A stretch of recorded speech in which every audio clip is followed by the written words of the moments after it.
Monsieur JP ou Madame JP 005. Merci beaucoup. Merci. Désolé pour le bruit de mon côté. Je suis dans le... Faites-moi descendre. D'accord, madame, il n'y a pas de souci. Nous vous écoutons. JP 005, nous vous écoutons. J'espère que vous me recevez. J'espère qu'on me reçoit bien. J'ai vu les vidéos, sur Facebook, etc.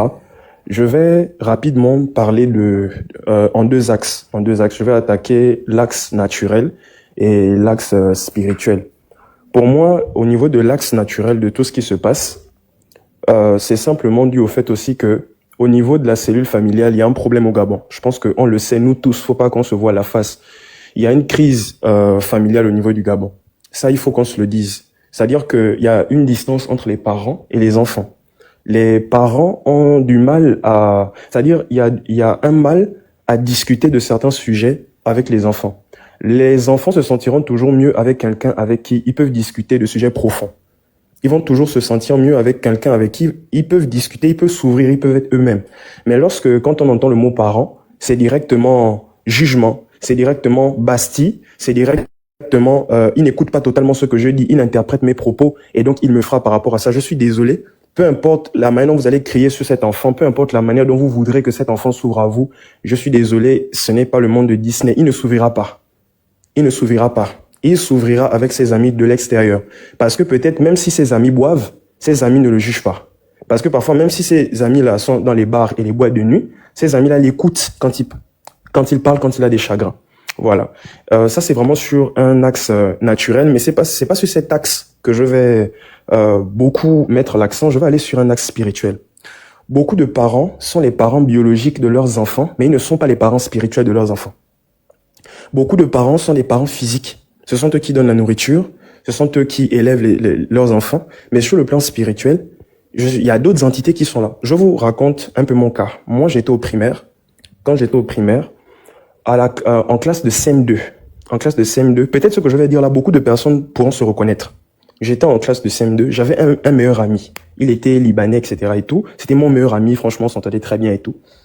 Et là, qu'est-ce qui s'est passé? Je vais faire un rêve. Dans le rêve, je vais me voir avoir des rapports S avec lui. Je ne comprends pas comment j'ai pu faire des rapports S avec un autre garçon comme moi. En fait, je n'ai pas compris. Ça m'avait choqué. Quand je me suis réveillé, quand je suis parti à l'école, je vous jure, j'avais de l'attirance envers mon ami. Je ne sais pas comment expliquer. Je ne sais pas comment expliquer que, après le rêve, j'ai eu de l'attirance vis-à-vis de mon ami. Et là, j'étais là, je dis, mais c'est pas normal. Qu'est-ce qui se passe? Et là, j'étais là. Et puis, étant petit, Dieu a fait la grâce que je puisse être croyant, vraiment étant petit. Donc, je ne me suis pas laissé faire parce que je connaissais quand même la notion de prière. J'étais au CM2, je connaissais la notion de prière, etc. Je priais, je dis non, je ne veux pas, ça c'est quoi? Ça c'est pas normal, etc. Et laissez-moi vous dire que j'ai fait mon primaire, j'ai fait mon collège, j'ai fait mon lycée. Je suis chrétien et j'ai discuté avec beaucoup de jeunes. Je peux vous assurer que beaucoup d'enfants ne peuvent pas souvent expliquer les comportements qu'ils ont.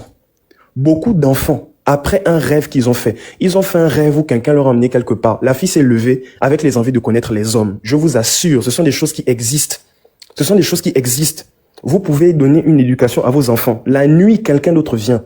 La nuit, quelqu'un d'autre parle. La nuit, quelqu'un d'autre lui donne des orientations. Et vous remarquez que quand l'enfant grandit, il ne grandit pas avec votre éducation. Pourtant, l'enfant ne sort pas forcément beaucoup. Mais l'enfant ne vous ressemble pas. Parce qu'il y a quelqu'un d'autre qui est son parent. Et il y a beaucoup de parents qui négligent l'aspect spirituel. Ils éduquent, c'est vrai, ils donnent l'argent, ils font tout. Mais sur le plan spirituel, l'enfant est dirigé par autre chose. J'ai discuté avec une amie la dernière fois qui m'expliquait un certain nombre de choses qui se passaient dans sa vie, par rapport à sa relation avec les hommes, je vais sauter les étapes, mais quand on a discuté profondément ensemble, on s'est rendu compte que la fille en question, c'était une enfant consacrée des esprits des eaux. C'est-à-dire que l'enfant là a grandi, c'est-à-dire son truc à elle, c'est de connaître les hommes, ne pas se marier. Même les parents ne sont pas au courant. C'est-à-dire que même les parents, ils ne sont pas au courant. Ils vont grandir, ils vont prendre le bâton, ils vont taper sur l'enfant. Ils vont dire non, moi je t'ai pas éduqué comme ça. La solution parfois, ce n'est pas de frapper l'enfant. Parfois, la raison pour laquelle l'enfant n'écoute pas là, c'est parce que ce qu'il y a dans l'enfant là ne reconnaît pas que spirituellement tu peux être au-dessus de ça. Il va essayer de se mettre, tu vas parler, tu vas dis, mais l'enfant là n'écoute pas, l'enfant là, c'est comment il est, son esprit est debout, je ne comprends pas, son esprit est loin, son esprit, mais maman, papa, toi aussi, ton esprit doit couvrir l'enfant. Parfois, ce n'est pas insulter qui va changer quelque chose. Parfois, ce n'est pas blâmer qui va changer quelque chose. Parfois, c'est simplement discuter avec l'enfant, faire asseoir l'enfant. Il y a des enfants qui font des rêves, il y a des enfants qui font des songes, mais qui ne racontent pas. Souvent, c'est important, quand vous rentrez à la maison, tu as fait quel rêve aujourd'hui? Qu'est-ce que tu as rêvé? Tu as rêvé de quoi? Souvent, la plupart des choses qui se passent dans la vie de vos enfants, parfois, vous-même, vous avez déjà vu ça en rêve, mais vous n'avez pas prêté attention. Parfois, vous-même, vous avez déjà rêvé de ça, vous n'avez pas prêté attention. Parfois, quelqu'un d'autre, parfois, l'enfant a vu des choses en rêve, mais vous ne prêtez pas attention au rêve. L'enfant vient expliquer un certain nombre de choses, mais vous dites non, tu abuses, laisse et tout. Ton enfant vient te raconter ses rêves. Ton enfant vient te raconter ses rêves, tu négliges. Mais il est peut-être en train d'expliquer que, ah, maman, la nuit, je vois toujours quelqu'un qui me regarde. La nuit, quelqu'un toujours me regarde. Mais prends acte. Ne dis pas non, peut-être tu as trop suivi les dessins animés. Les enfants sont éveillés. Il faut prendre le temps d'écouter, il faut prendre le temps de veiller spirituellement sur les enfants. Et il y a beaucoup d'enfants. Moi, je discutais avec des enfants. J'étais dans un lycée dont je vais taire le nom. L'enfant, on discute ensemble et tout. On sent que la personne a un comportement bizarre. C'est quelqu'un, normalement, on sait que la personne est calme, mais quand elle vient à l'école, il y a des choses compliquées qui se passent. Quand on discute avec la personne, on se rend compte, la personne dit elle-même que, je ne sais pas, quand je traverse le portail de l'école, c'est comme si quelque chose me dit, prends-moi. Dès que je traverse ce portail, je me sens agité, j'ai envie d'aller boire avec les amis, beaucoup de personnes ont eu ce phénomène. Dès qu'ils traversent l'école, ils ont envie directement de fêter avec les autres. C'est quand ils sortent, ils disent, ah, c'est pas moi, pourquoi je fais ça? Je comprends même pas pourquoi je fais ça. Il y a beaucoup de paramètres. Je vais terminer en disant ceci. Là, c'est vraiment quelque chose que je donne, s'il vous plaît, écoutez-moi bien vraiment. La plupart des choses qui se passent au Gabon, les familles gabonaises ont déjà vu ça en rêve ou en songe. Je vous explique comment ça se passe. Moi, j'ai eu une expérience où j'avais vu dans un endroit, je ne vais pas citer le nom, mais dans un endroit du Gabon où il y avait une espèce de porte spirituelle. Et quand j'étais rentré, oh là là, il y a un peu de micro. Quand j'étais rentré à l'intérieur, j'avais vu des esprits qui étaient comme des chiens. C'est-à-dire qu'ils étaient très violents. Ils étaient très violents. Ils se déplaçaient rapidement. Et là, j'entends une voix qui me dit, les esprits que tu as vus là, ce sont des esprits qui vont se répandre au niveau de Libreville. Ce sont des esprits de violence. Ça veut dire que même les enfants qui n'ont pas l'habitude d'être violents, ils vont se disputer avec leurs amis et tout à coup, ils auront envie d'en venir aux mains. Et tout à coup, un enfant qui n'a jamais eu un passé, entre guillemets, criminel, va se mettre à buter un enfant. Pourtant, il n'est pas violent de base. Mais ce jour-là, étrangement, il va vouloir taper son ami jusqu'à ce que le sang puisse couler. Souvent, nos enfants sont... Parce que c'est vrai qu'il y a la famille, il y a la maison. Mais nos enfants habitent des quartiers. Spirituellement, on ne sait pas qui dirige le quartier. Nos enfants vont dans des écoles. On ne sait pas ce qui se travaille dans les écoles. Ça veut dire que les parents doivent prendre la peine de prier pour les enfants avant que les enfants ne sortent. Ils doivent prendre la peine d'assainir les endroits parce que vous pouvez éduquer les enfants. Parce que spirituellement, si votre enfant n'est pas fort, si vous n'avez pas éduqué spirituellement vos enfants, même s'il est bien éduqué, il ira dans un endroit là où spirituellement on va le dominer, il sera dominé, même si il est bien éduqué. Combien d'enfants bien éduqués sont dans nos écoles? Combien d'enfants bien éduqués, on a vu comment le parent, t'as dit que même lui-même il dit que non, ma mère là, faut jamais reprocher ma mère parce qu'elle m'a bien éduqué, mais disant moi j'ai pris ma voix. Donc, vous voyez que tout n'est pas que physique, tout n'est pas qu'au niveau de l'éducation. Il y a quelque chose qui peut diriger l'esprit d'un enfant. Au-delà de l'éducation, il faut protéger spirituellement son enfant. Si vous ne le faites pas, quelqu'un d'autre le fera à votre place. Si vous ne le faites pas, si pour vous ces choses ne vous intéressent pas, quelqu'un le fera à votre place. Quelqu'un dirigera vos enfants. Voilà. Donc, c'est ce que je voulais dire. Merci beaucoup. Merci beaucoup pour votre intervention. On va passer à Madame Sefa. Madame Sefa. Bonsoir. Pour la parole. Avant de basculer dans un autre point, je souhaiterais rejoindre l'avis du frère qui vient de partir. On a tendance à ignorer le côté spirituel des choses. C'est-à-dire comme l'Africain, déjà le retour de nos ancêtres, etc.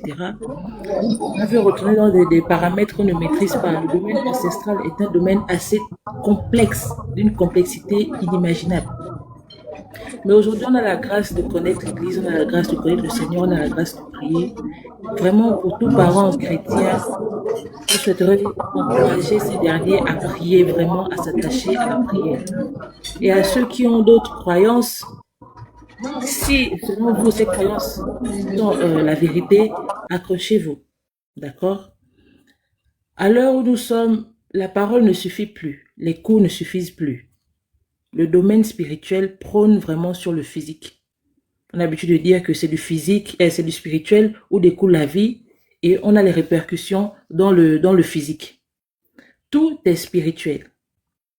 Que ceux qui ne savent pas le sachent maintenant, tout est spirituel. Vraiment, ouvrons nos yeux. Tu peux bien éduquer ton enfant. Tu peux faire tout ce qu'il faut pour ton enfant. Il n'y a que la grâce de Dieu qui peut nous épargner des déboires. On prie. Vraiment, ne prions pas, pour ceux qui sont des églises, n'allez pas à l'église pour le fun, que oui, on est chrétien, aujourd'hui c'est chrétien. Non, vous perdez du temps. Tout est spirituel. On a la grâce d'être dans un pays libre où on peut vaquer à nos cultes sans problème. Allons-y et mettons du nôtre. Vraiment, mettons du nôtre. L'environnement joue pour beaucoup.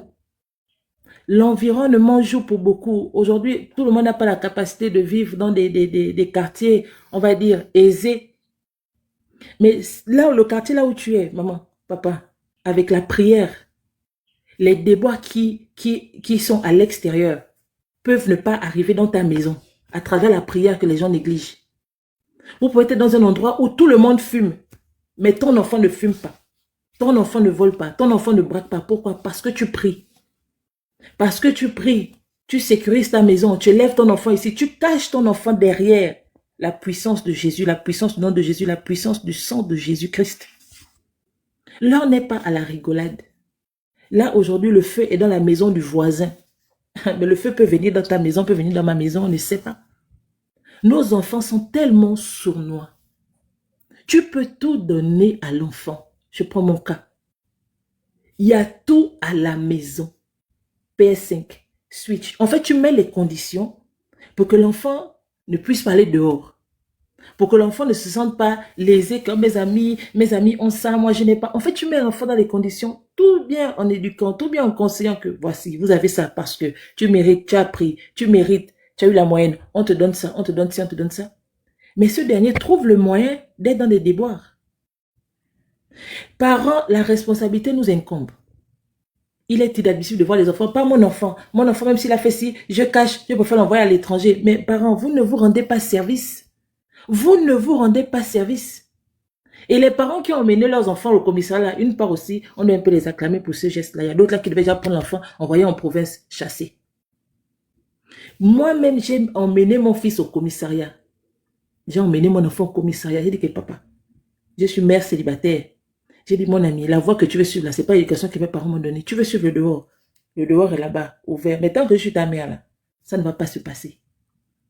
Le commissariat est là. Ils aiment les cas comme ça là. Venez linguer l'enfant. La Bastille qu'on a donnée à mon fils là, même 50, il ne ramasse plus au sol. Il me demande, est-ce que je peux prendre?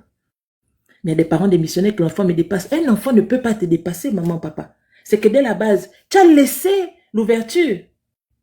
Tu as laissé l'ouverture. Tu as laissé l'ouverture. Non. En ce moment-là, tout est difficile. Tu mets l'enfant à l'école. Un matin, tu ne veux plus aller à l'école. Dans la maison de qui tu ne veux pas aller à l'école? Sur quelle base? Tu ne veux pas aller à l'école. Et les parents laissent. C'est toi-même, c'est ta vie. Pardon, maman, papa, c'est ta vie. Quelle vie? C'est l'enfant qui est censé te relever demain quand tu seras dans la vieillesse. Que tu laisses comme ça? Les enfants faute. Toi, tu vas payer pour qu'on libère ton enfant. Mais tu ne rends pas service à ton enfant, papa, maman. Tu ne rends pas service. L'enfant a fauté, d'accord? Qu'il subisse les conséquences de sa faute. Et c'est là qu'il va apprendre. Mais si à chaque fois l'enfant fait une bêtise, on couvre, mais vous ne rendez pas service. Ce sont les assassins de demain, les voleurs de demain, les violeurs de demain, etc. Il faut sévir. Tant qu'on a la possibilité de sévir, nous devons sévir. Ces enfants aujourd'hui, je ne fais que dire ça depuis dans les commentaires. Ce n'est pas la première fois. Je ne peux même pas regarder ce genre de vidéo. À travers les commentaires, tu sais déjà de quoi il s'agit. Ce n'est pas la première fois. Si on questionne bien les enfants, là, on pousse, on pousse, on pousse. Le nom d'une grande personne pourra sortir dans l'histoire, là. D'un adulte pourra ressortir. Et ça a commencé par X. Un enfant de 14 ans, tu trouves 10 000 où? 10 000 où? J'ai vu la vidéo, on les a arrêtés là. Ils sont tous sales. Des vêtements. Attendez, 10 000, vous trouvez ça où? Quel parent qui a donné 10 000 à ses enfants? Il y a forcément une grande personne derrière. Il y a forcément quelqu'un derrière. Je ne peux pas reproduire une action que je n'ai pas vue quelque part. C'est impossible. Je ne peux pas dire, fais comme si je n'ai pas déjà vu ça quelque part. C'est impossible. L'enfant, le plus grand de 14 ans, a forcément vu ça quelque part. Si on fouille bien, le petit garçon là, de 14 ans, a déjà subi des sévices. Si on fouille bien, ça peut sortir que j'ai déjà vu ça X, Y, Z, W. Le téléphone aujourd'hui est un moyen de communication obligatoire, on va dire. Il y a des établissements, même au primaire, vous avez besoin d'une aide pour faire des devoirs. On vous envoie des cours à étudier. Pourtant, au primaire, dans le système français, je vis ça. Ici, il n'y a pas un smartphone à la maison. On va travailler comment? Le contrôle parental, c'est obligatoire. C'est obligatoire. Vous donnez un téléphone à l'enfant, d'accord. Vous êtes seul avec l'enfant, enfant unique ou pas. Il faut un téléphone à la maison pour que l'enfant doit être joignable. D'accord, le contrôle parental est primordial. Même dès que tu achètes un nouveau téléphone, on te demande les informations de la personne qui va utiliser. Si c'est un enfant, le contrôle parental vient. Et c'est à toi d'accepter ou de refuser. Parents, vous n'avez pas la capacité de vous occuper des enfants. N'en faites plus. Vous en avez déjà, n'en faites plus. Vous qui n'avez pas d'enfants, vous n'avez pas les moyens de vous en occuper. N'en faites pas. Il n'y a pas de course à dire que X à l'enfant, moi je n'ai pas d'enfant, mon âge avance, je vais déjà faire. C'est un leurre, n'en faites pas. Faites les enfants quand vous savez que vous avez la capacité de. Vous avez la capacité de. Faites les enfants. Il y a des grandes personnes ou des petites personnes qui ont déjà fait des enfants, des personnes moins âgées. Vous disent que l'enfant c'est compliqué. Écoutez, ce n'est pas la blague. L'enfant d'abord est un poids, est une charge spirituelle. C'est très spirituel un enfant avant qu'il ne vienne au monde. C'est spirituel. Donc si spirituellement tu n'es pas calé, tu mets l'enfant dans le physique comme ça, il y a des déboires. Nous sommes dans des familles africaines où le vampire est avant même ton existence. Tu as des esprits qui te poursuivent que tu ne connais même pas. Après, à l'exemple, on va te dire que c'est la grand-mère que tu n'as jamais connue. Vous voyez un peu le niveau? Nous sommes africains. Quand tu as la capacité déjà d'être averti des déboires, maman, papa, prends déjà tes précautions. Mes sœurs qui aiment le mariage à fond la caisse, que si je ne suis pas mariée, je ne vais pas être quelqu'un. C'est un leurre. C'est un leurre, mesdames, mes sœurs, c'est un leurre. Le mariage, c'est bien. Le mariage également est une prison. Mes sœurs qui laissez vos enfants au détriment de vos maris, mais vous êtes des sorcières. Je vous jure, répentez-vous. Ce n'est pas bien. Vous ne pouvez pas choisir votre enfant au détriment de votre mari. Non, c'est impossible. Vous qui venez dans les mariages avec un enfant, la priorité est votre enfant hors mariage d'abord, que vous devez sécuriser. Il est hors de question que vous jetez cet enfant en pâture. Non! Je suis désolée. Si l'homme que vous rencontrez vous dit, oh non, moi je te veux sans enfant, ton enfant tu le laisses chez la grand-mère ou chez le grand-père, et vous acceptez. Mais non, cet homme-là ne vous aime pas. Cet homme-là ne vous aime pas, c'est votre premier sorcier. Quand on aime quelqu'un, si j'ai 10 enfants, tu m'as aimé avec mes 10 enfants, tu m'assumes avec mes 10 enfants. S'il ne veut pas, il part. Ce n'est pas le bon, mesdames. Le mariage ne rend pas heureux. C'est un leurre. Mes sœurs, enlevez ça de la tête. C'est un leurre. C'est vraiment un leurre. L'enfant, c'est une bénédiction du Seigneur. Là, sur le panel, là, il y a tellement de femmes. Où sont les hommes? On va compter les hommes. Hein. Pourtant, c'est un fait de société. Mais où sont les hommes? Le cœur de la mère saigne. En tant que mère, ça saigne. C'est inimaginable que des enfants puissent faire ce genre de choses. Le cœur de la mère saigne. Où sont les hommes? Ils sont à leur occupation. La majorité des hommes sont à leur occupation. C'est le domaine de l'homme, c'est leur nature, d'accord. Mais nous sommes des mères. Je suis une mère. J'ai 2 garçons. Quand j'écoute ce qui s'est passé, je pense que mes 2 garçons, je les vois seulement que, attendez, ceux-là, pour de vrai, c'est vrai ce qui se passe. Mon enfant de 9 ans, dès qu'il est rentré, il m'a vu que comme la sorcière, qu'il y a quel problème. J'ai tiré les oreilles, j'ai dit, papa, si ton père veut toucher ici, tu dis non. Le grand-mère, tu dis non. Même moi-même ta mère, tu dis non. Tu refuses. Tu trahis. Si on te menace, on va te tuer. Il ment. On ne va pas te tuer. On ne va pas te tuer. Il est temps que dans nos établissements et dans les églises, partout, le gouvernement ne va pas tout faire. Les pauvres, il y a beaucoup de problèmes. On doit parler, mettre les enfants en confiance. Que si vous êtes victime des abus, quel que soit l'abus, que ce soit physique, mental, parlez. Une cellule est là. Venez vous confier, même en anonymat. Parce que je vous dis qu'il y a des enfants qui subissent des choses terribles. On a eu il y a quelques années l'histoire de Capello. Inimaginable. Inimaginable. Et il y a ces mères-là qui acceptent que leurs enfants subissent ce genre de choses. C'est inimaginable, mesdames. Vous ne vous aimez pas. Vous ne vous aimez pas et vous n'aimez pas vos enfants. Ça doit s'arrêter. Je parlais en commentaire, on doit faire une marche nationale. Dans toutes les provinces, les femmes doivent se lever. Ouais. Madame Corée, tout à fait. Elle a déjà fait des rassemblements. Moi, je suis à Port-Gentil, ceux qui sont à Libreville. Une marche nationale filmée. L'État ne peut pas tout faire. L'État, quand ils vont voir la marche, ça va dire que oh, l'affaire est sérieuse, réveillons-nous quelque part pour faire quelque chose. Mais si on se limite dans les réseaux, c'est un vent, un feu de paille, ça va rester là quelque part. C'est une délivrance. La vidéo est sortie, c'est une délivrance. Moi, j'appelle ça que c'est une délivrance. C'est au niveau de nos enfants de 11 ans. 11 ans, là, on a découvert. Peut-être ça a commencé, il était peut-être plus petit, on ne sait pas. On ne sait pas. Tout à fait. Il y a d'autres petites filles, elles sucent l'organe génital du papa, de l'oncle. Elles ne parlent pas, elles sont terrorisées. Mais elles partent à l'école tous les jours. Mais s'il y a des cellules qui sont créées pour mettre des enfants en confiance, nous, quand on a parlé, la maman qui pouvait parler du sida et autres, on peut faire ces campagnes-là. Il n'y a pas qu'Octobre Rose, Novembre Bleu, là, décembre, là, c'est le VIH-Sida. Il y a d'autres problèmes de société. Il y a tout le monde n'est pas dans les cancers. Voici le véritable cancer, là, qu'on ne voit pas. Mais moi, par contre, je vois qu'en ce moment, ils sont en train de faire une campagne sur les violences faites aux femmes, je crois bien. Et on a mis un numéro vert. Pourquoi il n'existe pas de numéro vert pour ce genre de cas? C'est-à-dire, on part dans les établissements, sensibiliser les enfants. Pour dire, si vous faites face à telle situation, il y a un numéro. Parce qu'en Europe, ils font ça. Hein. Là-bas, ils disent d'appeler directement la police. Oui. Donc, l'enfant a la capacité là de prendre un téléphone, de composer le 111. Hein. C'est le 111, non? Je pense. Et le 115 ou le 111, je ne sais plus. Pour dire que voilà ce que j'ai subi.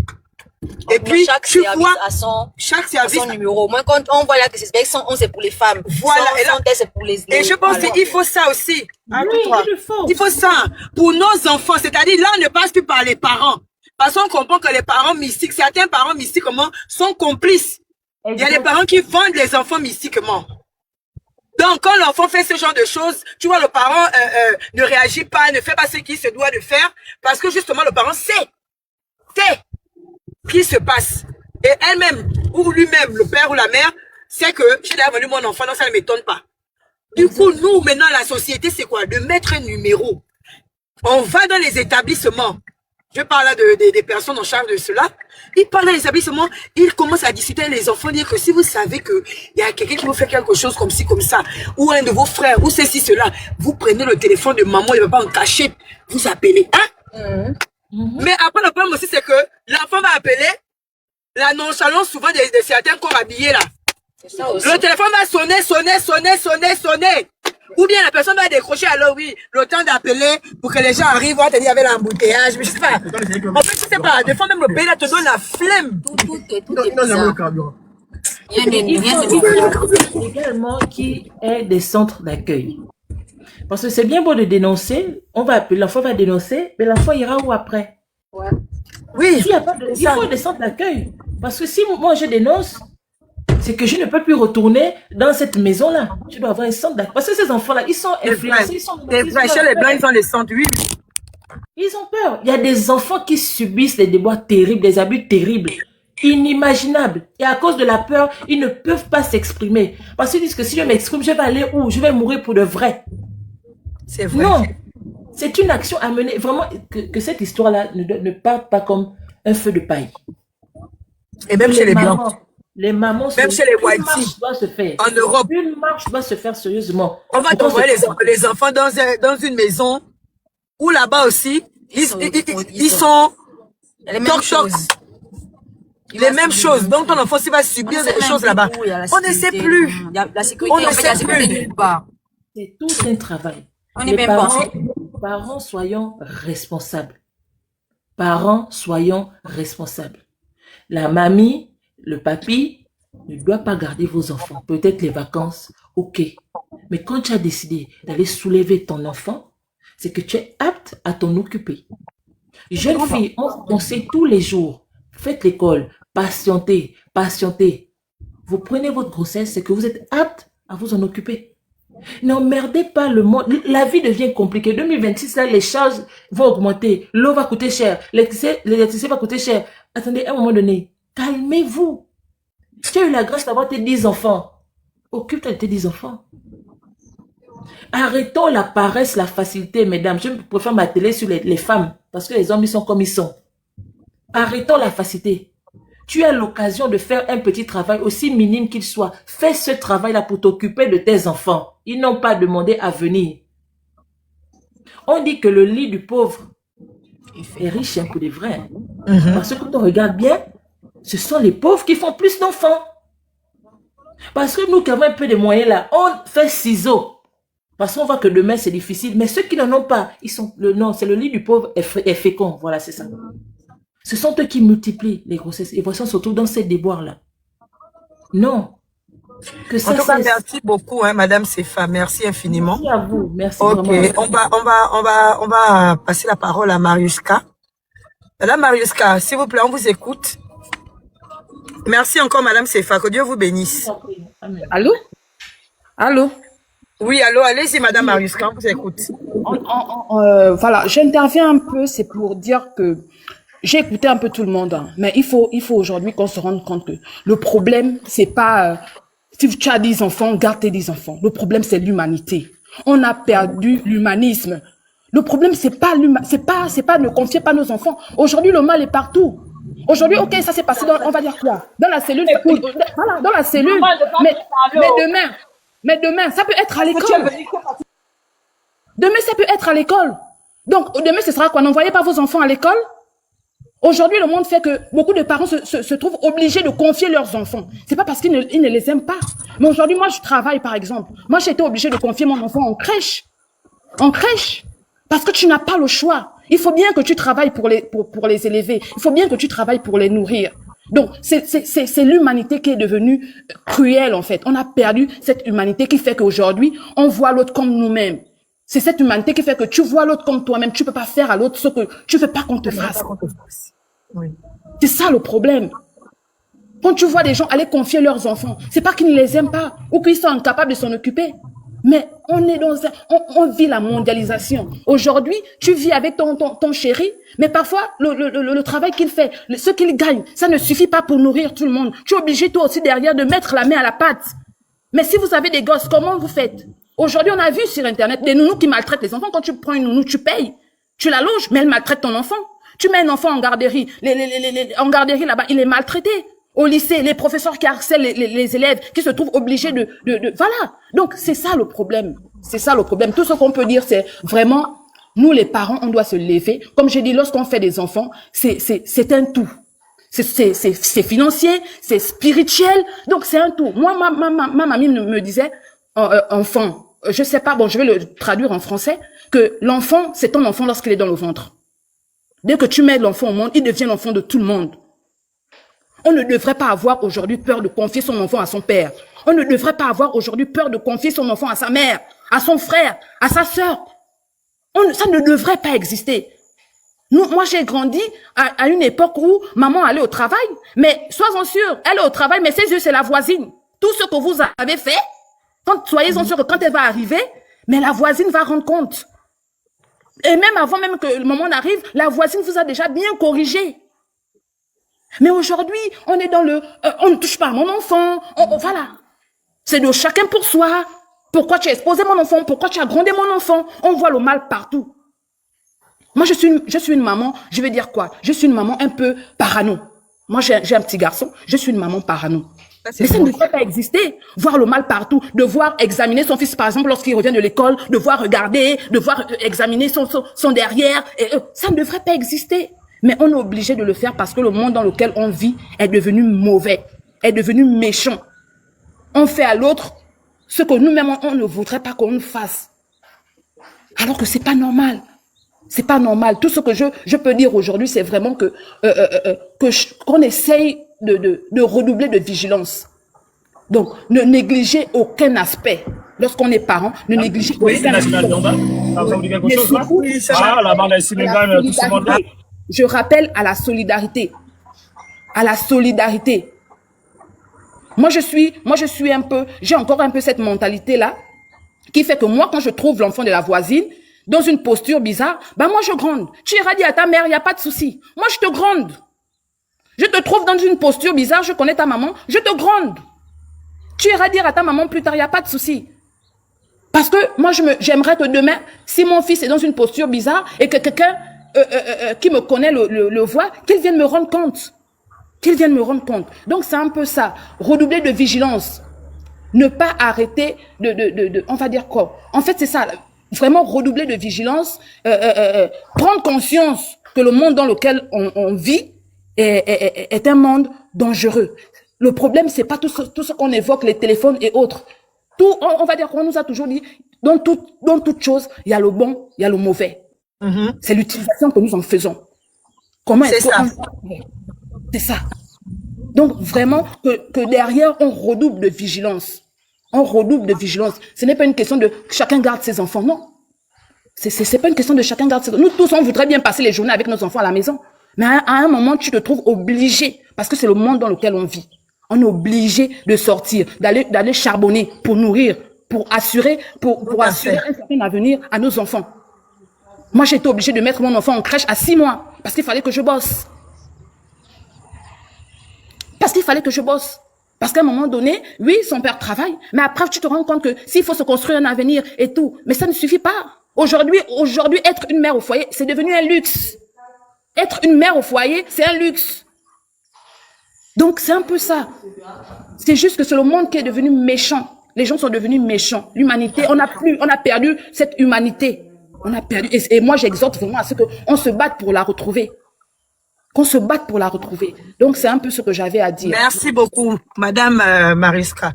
Merci vraiment. On a vraiment perdu ça parce que même quand il y a souvent des bagarres, les gens au lieu de séparer, ils filment. Tu vois que ou bien les personnes qui, tu vois, les quartiers où on fait beaucoup de braquage. Je pense souvent ça. C'est que vous êtes en haut, vous savez que là on va braquer. Là on va braquer, vous avez déjà prêté votre téléphone, vous laissez. Vous pouvez pas dire madame, là vous êtes là. Attention, c'est dangereux. Ou bien parce qu'ils ont aussi peur qu'on vienne casser leur commerce ou je ne sais pas. Parce que les mêmes bangandos aussi sont les mêmes qui vont venir la nuit casser. On ne sait vraiment plus. Merci beaucoup. Madame Nancy Kota, nous vous écoutons. Madame Nancy Kota, est-ce que vous êtes là? Bonsoir la Louve. Bonsoir. Bonsoir tout le monde. Bon, moi, je vais m'adresser à une certaine catégorie des mamans qu'on voit de nos jours là. Franchement, c'est compliqué. On va excuser aujourd'hui celles qui travaillent, celles qui se débrouillent et tout ça. Mais il y a une catégorie là, je sais pas. Soit elle est sur TikTok en train de chercher les astuces par rapport à son gourmet, soit elle est en train de chercher les perruques, soit elle est en train de chercher comment faire pour trouver les régables le soir ou le week-end. C'est compliqué. À part les enlèvements, il y a ce qui vient de tomber là. Avant, on se disait c'était juste les petites filles. Il fallait surveiller les petites filles à gauche, il fallait surveiller à droite. Aujourd'hui, voilà une réalité qui nous tombe dessus. Et moi, j'ai souvent dit ça. C'est une réalité qui est là, qui a toujours été là. Aujourd'hui, Dieu a fait grâce que le petit là soit délivré. Dieu seul sait ce qu'il a vécu, comme menace, comme quoi. Il a été menacé pour ne pas qu'il s'exprime. Il a été menacé pour ne pas qu'il crie de douleur, peut-être la nuit, pendant les débuts. Moi-même qui suis en train de parler, je suis une ancienne victime de viol. Voilà. Tu entendras, si tu dis je vais tuer ta mère, si tu dis je vais faire ceci, si tu dis je vais faire, c'est compliqué. Mais avant de dire, si quelqu'un ose faire ça à mon enfant, moi je vais, non, l'enfant aura déjà été détruit parce que c'est difficile de vivre avec. Je suis une victime. C'est difficile. On doit surveiller, c'est pas seulement aller dans les bars chercher les perruques ou je sais pas quoi. On doit être là. Il y a une catégorie là où parfois c'est elle qui ouvre l'enfant la porte. Je sais pas, elle n'est jamais là. Elle n'est jamais là. Les enfants sont confiés à tout le monde. On ne fait confiance à personne. Aujourd'hui, on est là. Les animaux sauvages sont maintenant même plus dociles que nous. Tellement ça ne va pas. L'être humain va mal. L'humanité va très mal. C'est compliqué. À part les viols comme celui qui est d'actualité, il y a les enlèvements. Sans compter, il y a le vampire. Il y en a même, tu n'es pas vigilante, on va donner ton enfant au vampire et faire de lui du n'importe quoi. Ça existe. Et j'en ai entendu parler. Tu es sur TikTok ou bien tu es en train de siester, les enfants sont dehors. Moi, je ne peux pas siester. Mon enfant est dehors, c'est impossible. Si je sieste, mes enfants sont obligés de siester. Ton enfant est derrière les maisons, il est partout. 2 minutes, 3, 30, 45. Tu ne cherches pas à savoir où l'enfant est, avec qui l'enfant est, ce qu'on peut donner à l'enfant, ce qu'on peut lui faire. J'ai entendu ça dans des églises ou bien moi je vais souvent dans mon village. J'ai entendu ça que non, on l'avait donné au vampire dans la goyave, on l'avait donné au vampire dans machin. S'il est comme ça, je dis c'est à cause de ça. C'est compliqué. Est-ce qu'on va s'en sortir? C'est compliqué. Moi, je suis une ancienne victime. Ça s'est passé dans la maison, c'était compliqué. Ma vie sexuelle est compliquée. Je vis, j'ai fait des cauchemars. C'est quelque chose qui s'est passé, ça fait déjà peut-être 20 ans. Je vis avec, c'est compliqué. C'est une journée qui revient souvent. C'est compliqué. Aucun enfant ne mérite ça. Aucun enfant ne mérite ça. Et il y a aussi le cas de ceux qui accouchent les prédateurs. Souvent, tu vois que ton enfant est en train de devenir cette personne. Tu vois. Tu es consciente que ça là. Quand je regarde au petit là, mais tu es là. Tu es là. Tu te dis non. Aujourd'hui, on va parler de celles qui ne surveillent pas. Mais celles qui accouchent ces prédateurs là, qu'est-ce qu'on en fait? Tu es là. C'est compliqué. Moi, franchement, j'ai pas regardé la vidéo tellement je suis très sensible. Je peux rêver de ça pendant 2-3 semaines. Donc, j'ai pas osé. Les commentaires je n'ai pas regardé. Voilà. Les commentaires m'ont tout expliqué. C'est ça, moi aussi. Je ne peux pas. Est-ce qu'on va s'en sortir? Qu'est-ce qu'on peut faire? Je sais pas, une marche ou je sais pas quoi. Nous qui sommes en province, je sais pas ce qu'on peut faire. Je sais pas. Je sais pas. Parce que ça détruit la vie de vivre avec. Ça détruit. Je sais de quoi je parle. Ça peut tuer. Et dans nos pays, on n'a pas de suivi pour ça, que tu as vécu ça, on peut te prendre, on parle avec toi. C'est un peu compliqué. On vit avec, on essaye, on essaye. Aujourd'hui, Dieu merci, j'ai des enfants. Ma vie sexuelle, des fois, ça danse, ça monte, ça descend des fois. C'est compliqué. Ça va.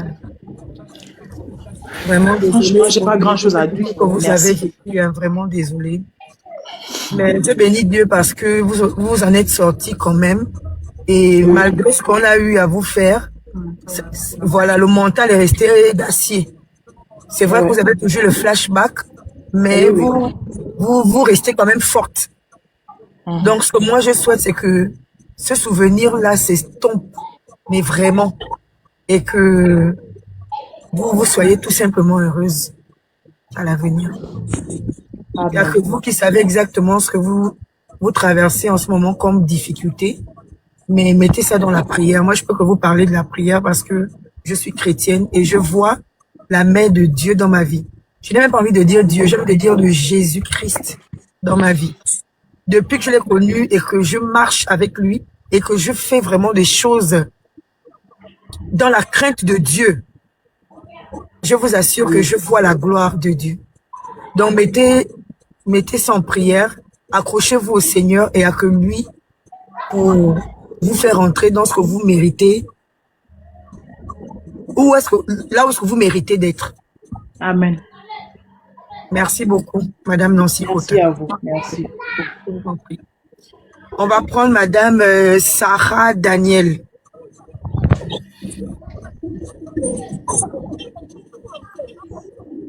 Madame Sarah Daniel. Madame Sarah Daniel, est-ce que vous êtes là? Parce que si je vous descends, vous allez mettre 1000 ans pour remonter. Et là, on n'a plus assez de demandes. Il ne reste que... Je n'ai que 3 demandes. Il ne reste que 3 demandes. Donc, dès que je termine avec les 3 demandes, voilà. On y va, on vous écoute, madame. Bonsoir tout le monde. Bonsoir, bonsoir. En fait, moi, je venais réagir pour dire un peu... Comme on dit, laisser les enfants chez les gens, ce n'est pas bien. Parce que moi-même, j'ai vécu ça. C'est la première fois que je vais en parler. Ce petit-là, il ne réalise pas, mais il va réaliser après. Vous vous rendez compte, à l'âge de 8 ans, j'ai vécu avec deux tantes là. Mais on avait une grande sœur et elle me faisait lécher son sexe. Mais Waouh! à cet âge-là, je ne connaissais pas encore ce que tel, je sais pas, être lesbienne ou quoi. Tout Je à connaissais fait, pas tout à encore. fait. Oui. Je voyais que c'était mal, mais j'étais entourée de grandes personnes. J'étais pas avec ma mère, j'étais pas avec mon père, mais avec des gens. Et sur ça, il y avait un vieux voisin. Il était peut-être dans les soi-disant un père qui me faisait aussi des attouchements. On était dans un village, mais j'ai grandi avec ça. J'ai développé une haine envers mes parents. Oui, Et oui. qui fait que moi, j'arrive à rester seule, quoi. Je peux faire des mois, 1 mois, 3 mois, même sans parler à ma mère, quoi. C'est pas que je l'aime pas, mais c'est juste que j'ai pris l'habitude d'être seule. Parce que à cet âge-là, je me sentais abandonnée par mes parents, en fait. Et ni mon père, personnellement, j'ai gardé une colère envers lui. Ce qui fait que même quand il est décédé, certes, je suis allée à l'enterrement, mais j'ai pas pu parler, comme on dit, je viens parler, je n'ai pas pu. Ce qui veut dire que j'ai vu ça hier, mais j'ai pas dormi toute la nuit. J'ai pleuré. Ce qui fait que j'ai un caractère, beaucoup de mes amis se demandent souvent, mais pourquoi ce genre de caractère? J'ai un caractère fort, même avec l'homme avec qui je suis, j'ai un fort caractère. Ce qui veut dire que quand je décide, je peux être avec quelqu'un là aujourd'hui, les amis, je peux décider de m'éloigner pendant 1 mois, 2 mois. C'est pas que je ne... Mais j'ai appris à être seule, à me défendre toute seule. Et tu te rends compte, tu te retrouves dans un village avec des gens que tu ne connais pas, soi-disant des parents éloignés, tu les connais pas, tu dors, tu es entouré. Moi, je suis arrivée dans des snacks à l'âge de 8 ans, 7 ans, parce que là où on était, il y avait la maison des grandes personnes et la maison des enfants. On dormait dans la maison des enfants et j'avais des grandes sœurs, bon, des sœurs, je connais pas, des cousines. Elles allaient en boîte, c'était un village, dans les bistrots ou quoi, machin. Mais comme je pouvais pas dormir seule dans la maison, elles m'emmenaient. On partait parfois jusqu'à 5 heures en cachette, on revenait. Donc, ce qui veut dire que il y a certains enfants qui restent avec des gens qui vivent de ces choses, vous pouvez pas imaginer. Et au fur et à mesure, quand j'ai grandi, je me suis rendu compte maintenant que ça là vraiment, c'est vrai que au début, je voyais que c'était pas bien, mais je ne savais pas ce qu'on appelle être lesbienne, être PD, être machin, je ne savais pas. Mais au fur et à mesure, j'ai grandi avec mon cœur. Donc, même avec mes sœurs, lorsque je dis, vous ne savez pas ce que moi j'ai vécu, beaucoup me disent non, tu n'es pas la seule qui n'a pas grandi avec les parents, machin. Et les parents banalisent souvent ça. Quand tu n'as pas gardé un enfant, je sais pas, peut-être j'ai les parents sur le panel, ils vont voir pour la première fois. Quand tu n'as pas élevé un enfant, quand tu prends ton enfant, prends la peine de parler avec l'enfant. Demande ce qui s'est passé. Parce que l'éducation que l'enfant a eu ailleurs, tu n'as pas la même éducation et ça va causer des problèmes entre vous.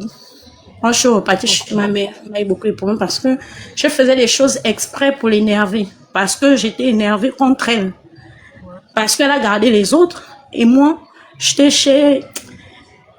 Je peux pas. Je vais t'écrire en privé. Oui. Fais-le, s'il te plaît. Fais-moi des Fais-le, hein. Fais-le, vraiment, merci. C'est pas facile de monter et témoigner, quoi. C'est vraiment pas facile. Et nous tous qui sommes en train de t'écouter là, on ressent ta douleur. On ressent ta douleur, maman. Écris-moi en inbox, écris-moi. Je reçois beaucoup de messages, mais je vais juste chercher ton nom dans tous les messages que je reçois en ce moment. Vraiment. On va parler. Si je dois me déplacer, venir te trouver où tu es, où tu dois venir me trouver, on va parler parce que je ne veux pas que tu te sentes seule, en fait. Je veux pas que tu continues avec cette douleur. Je ne veux pas. On va parler. D'accord. Oui. On va se parler. Écris-moi, hein, s'il te plaît. D'accord. Merci beaucoup.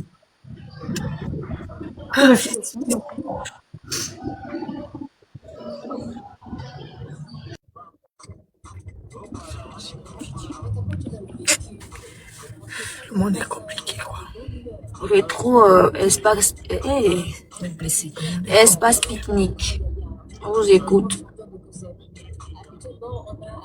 Est-ce que Rétro Espace Pique-Nique est là sur le live? On va passer Bonsoir. à quelqu'un d'autre. Je sais pas. Bonsoir. Bonsoir. Attendez, ne quittez pas, monsieur, attendez. Qu'est-ce qu'on me demande de faire là? Les deux objets qui sont pareils, c'est pas fait.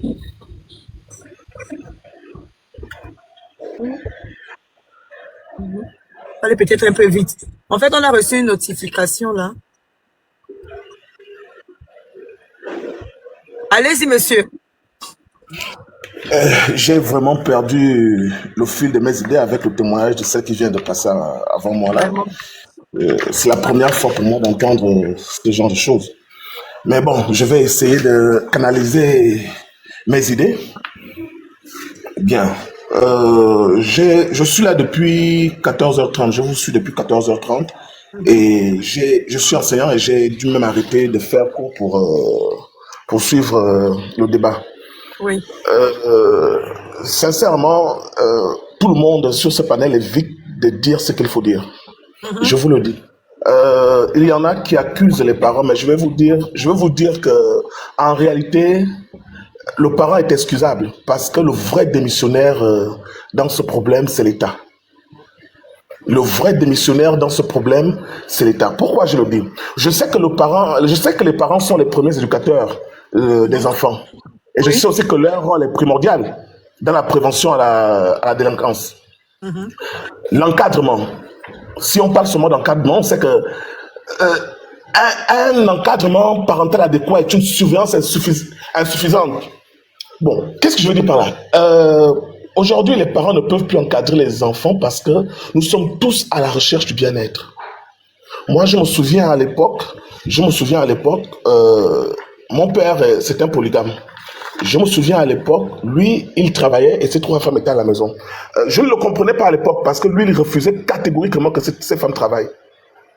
Mais laissez-moi vous dire que je ne voyais mon père presque le dimanche, seulement le dimanche. De lundi à samedi soir, il dormait au travail parce que mon père, c'est un ancien de la TIC de l'OPT. D'accord. Il dormait pas, mais je le voyais presque le dimanche.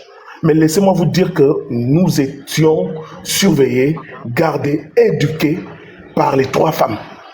Je vous dis que quand une est à la cuisine, l'autre est sur les cahiers avec nous. Quand on termine, il y a une autre qui nous attend déjà avec la bassine apprêtée pour nous laver. Jusqu'à 11 ans, moi, on m'a lavé. Vous vous rendez compte? Or, aujourd'hui, ce n'est plus possible.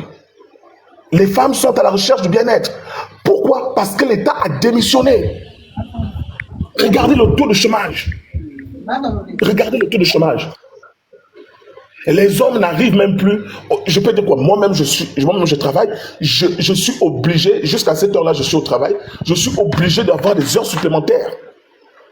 Je vois mon fils qu'à 20h. Et lorsque je rentre, laissez-moi vous dire que 21h ne me trouve même pas debout, je suis en train de dormir. Donc, ce que mon fils a fait de la journée, je ne sais même pas. Parce que quoi? Parce que je suis à la recherche de son bien-être. Il faut que je paye l'école. Il faut que je le soigne. Il faut que je m'occupe de la maison. Mais à quel moment, moi, je dois m'occuper ou veiller je dois veiller sur mon fils si 80% de mon temps, je le passe dehors. L'État ne développe les programmes scolaires, les campagnes de sensibilisation. Or, à notre époque, je me souviens, au lycée d'État, on avait des campagnes de sensibilisation. Tout à fait. L'État ne développe plus. La ministre de l'Éducation nationale est partout, sauf là où on l'attend. Vous allez m'excuser, mais je le dis. Elle est partout, sauf là où on l'attend. Regardez le rôle de l'État aujourd'hui. L'État préfère sanctionner aujourd'hui que de trouver un programme pour réhabiliter les enfants. 2 enfants se battent, on donne 5 ans. Vous pensez que c'est la solution? Ce n'est pas la solution. On attrape 2 enfants avec le chanvre, qu'est-ce qu'on fait? On envoie en prison 5 ans. Ce n'est pas la solution. La solution n'est pas de sanctionner. Qu'est-ce que l'État d'abord fait en amont, avant de sanctionner? Est-ce qu'ils ont développé un programme qui permette à ce que les enfants soient réintégrés? Il n'y en a pas. Est-ce qu'il y a des centres, comment on appelle ça? Des centres de rééducation pour ces jeunes-là? Il n'y en a pas. Je vais un peu sortir du débat. Vous vous rendez compte que des mineurs sont enfermés dans les mêmes cellules que des adultes en prison? Et ces mineurs-là, quand ils ressortent de là, comment ils sortent? Ils sortent détruits. Parce que je suis à peu près des témoignages de certains anciens prisonniers quand ils sortent. Mais il paraîtrait que les mineurs sont les plus exposés en prison. Mais comment l'État peut enfermer les mineurs et les adultes? Votre micro, on ne vous entend plus bien. Comment oui, excusez, j'avais le doigt posé sur le micro. Comment l'État peut enfermer un mineur et un adulte dans une cellule? Est-ce normal? L'État est le premier missionnaire. J'ai entendu quelqu'un dire tout à l'heure que l'État a beaucoup de problèmes. L'État n'a pas de problème. Nous venons de suivre le procès sur les milliards. L'État n'a aucun problème. Sauf qu'ils sont mauvais. Ils sont méchants. Tout pour eux, rien pour les autres. Moi, je me souviens à l'époque de mon père, chaque vacances, OPT nous donnait des billets. Tout le monde avait un billet pour retourner au village. Et on voyageait par avion. Vous voyez que après l'année scolaire, l'État pensait quand même à notre, on va dire quoi? L'État pensait quand même à notre distraction. Donc ça veut dire on devait retourner au village. On avait tous des billets. Je dis mon père a fait 18 gosses et les 18 gosses avaient chacun un billet pour un retour au village, aux sources. Et quand on arrivait au village, parce que nous on partait au village avec nos 3 mamans, mon père restait à Libreville pour travailler, mais le marché était fait au village, ce qui faisait que quand on arrive au village, on était juste autour du feu, on regardait les danses, on n'était pas distrait par autre chose parce qu'on avait tout à notre portée. Et c'était la garantie du père. Vous allez m'excuser, mais moi je suis vieux jeu. Je trouve que la femme ne devrait pas travailler. Le rôle de la femme, c'est de bâtir la maison. Le rôle de la femme, c'est de rester auprès des enfants, éduquer, surveiller. Et le rôle de l'homme, c'est d'apporter. Mais je comprends aussi aujourd'hui, la femme est obligée de travailler parce que ce que l'homme gagne devient insuffisant. Parce que si je vous dis combien je gagne, vous allez ouvrir la bouche. Ça fait 15 ans que j'enseigne. Vous allez ouvrir la bouche. C'est pas normal. Mais je vois un procès où les gens parlent de bonus, de bières de 2 milliards. Mais moi, je suis obligé de me plier en 4.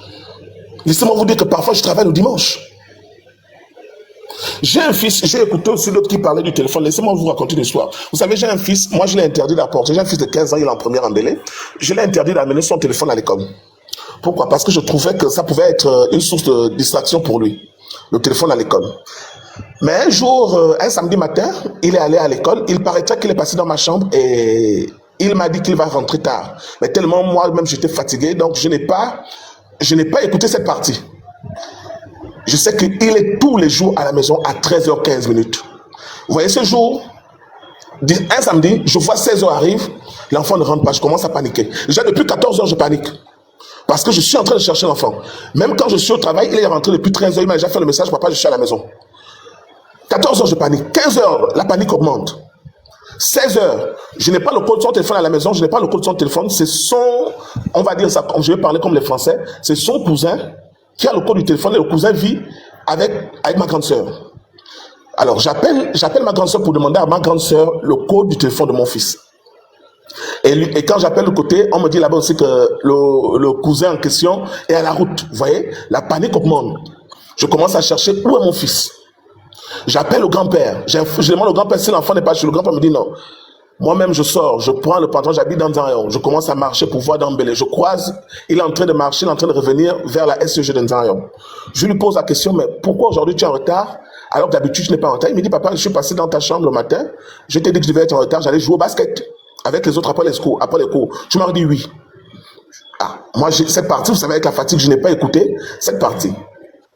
Et je vous dis, quand je suis revenu, la seule chose que je me suis promis, j'ai dit, désormais, mon fils va avoir son Android partout où il part. Pourquoi? S'il avait son téléphone sur lui ce jour-là, déjà, je peux savoir là où il se trouve à l'heure actuelle parce que dans son téléphone, il y a l'option qui est activée, la localisation qui est activée. Il y a déjà ça. Il y a le fait que, pendant que je paniquais, j'aurais pu l'appeler et il aurait pu me dire, papa, je suis encore à l'école, mais je ne l'ai pas fait parce que le téléphone était à la maison et je l'ai interdit d'amener le téléphone à la maison. Vous savez, j'ai paniqué, j'ai compris et ce jour-là, j'ai vécu ce que ceux qui perdent des enfants vivent. J'ai eu la plus grande peur de ma vie. Donc le téléphone n'est pas un mal en soi pour un enfant. Mais maintenant, c'est l'utilité du téléphone. L'utilité de ce qu'il fait avec mon téléphone. J'ai un deuxième garçon, il a 7 ans. Quand il arrive passer les vacances chez moi, parce que celui-là, je ne le garde pas, il prend le téléphone de son frère. Il regarde, il est dans la chambre avec son frère. Son frère est sur les cahiers, lui, il regarde le téléphone du frère. Son frère se rend compte, le grand frère qui a 15 ans, il se rend compte que le petit de 7 ans est en train de regarder la pornographie sur le téléphone. Vous voyez? Il ne fait rien, il sort. Il vient m'appeler. Il me dit, papa, viens voir ce que ton fils est en train de faire. Il me dit, ne fais pas seulement le bruit, viens doucement. Je rentre dans la chambre. Je me rapproche du petit, je regarde le téléphone. Quand il a su qu'on était là, il a balancé le téléphone du grand frère sur le lit. Et j'ai demandé au grand frère de chercher le téléphone, j'ai regardé, j'ai vu ce qu'il a fait. Je suis sorti, je n'ai pas parlé. J'ai pris le téléphone, j'ai appelé la maman de mon deuxième garçon. Et je l'ai fait. Vous savez ce qu'elle me dit au téléphone? Elle me dit, souviens-toi qu'un jour, quand je suis venu te poser l'enfant, je t'ai dit que si tu constates quelque chose d'étrange, appelle-moi. Moi, je vais appeler l'enfant pour parler avec lui. Ah, ça...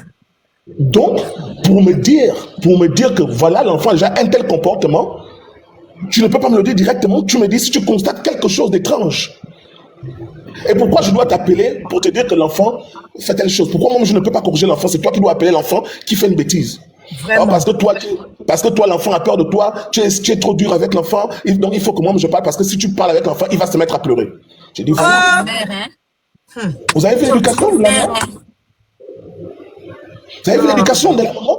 Et qu'est-ce qui ne me dit pas que cet enfant a 7 ans qui regarde? Je vous dis, il regardait les pornos. Le porno que moi-même, quand je regarde comme ça, je sens que c'est pas normal.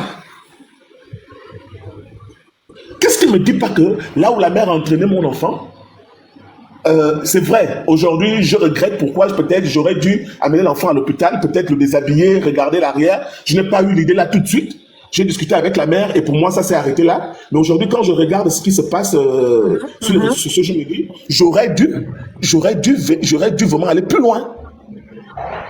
Et sans vous mentir, l'enfant avec la mère, depuis hier, mon esprit n'est pas à l'aise. Il y a de quoi? Je suis en train de me dire, est-ce qu'il faut que je récupère cet enfant? Et déjà même, ce sera compliqué parce que quand j'avais dit à la maman, l'enfant, il a 7 ans, j'avais dit à la maman, pendant les vacances, les grandes vacances, que je vais récupérer mon fils l'année prochaine. Elle m'a dit, si je m'approche d'elle, elle va m'assassiner.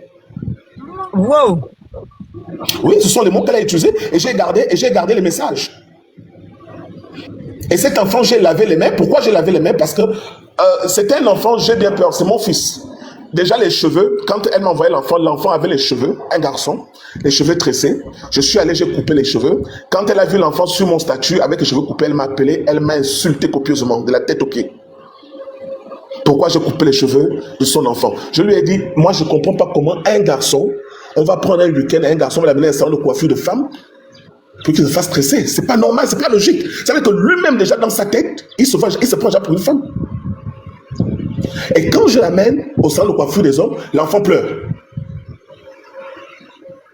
Et toi, tu m'appelles pour m'insulter copieusement. Et quand je t'appelle, je pense que c'est ce problème qui avait fait en sorte que je dise que je vais récupérer mon garçon. Et quand je l'avais pour dire non, ce qui est sûr, c'est que l'année prochaine, je vais récupérer mon garçon. Elle m'a correctement dit que si elle me voit encore même à côté de chez elle, elle va m'assassiner.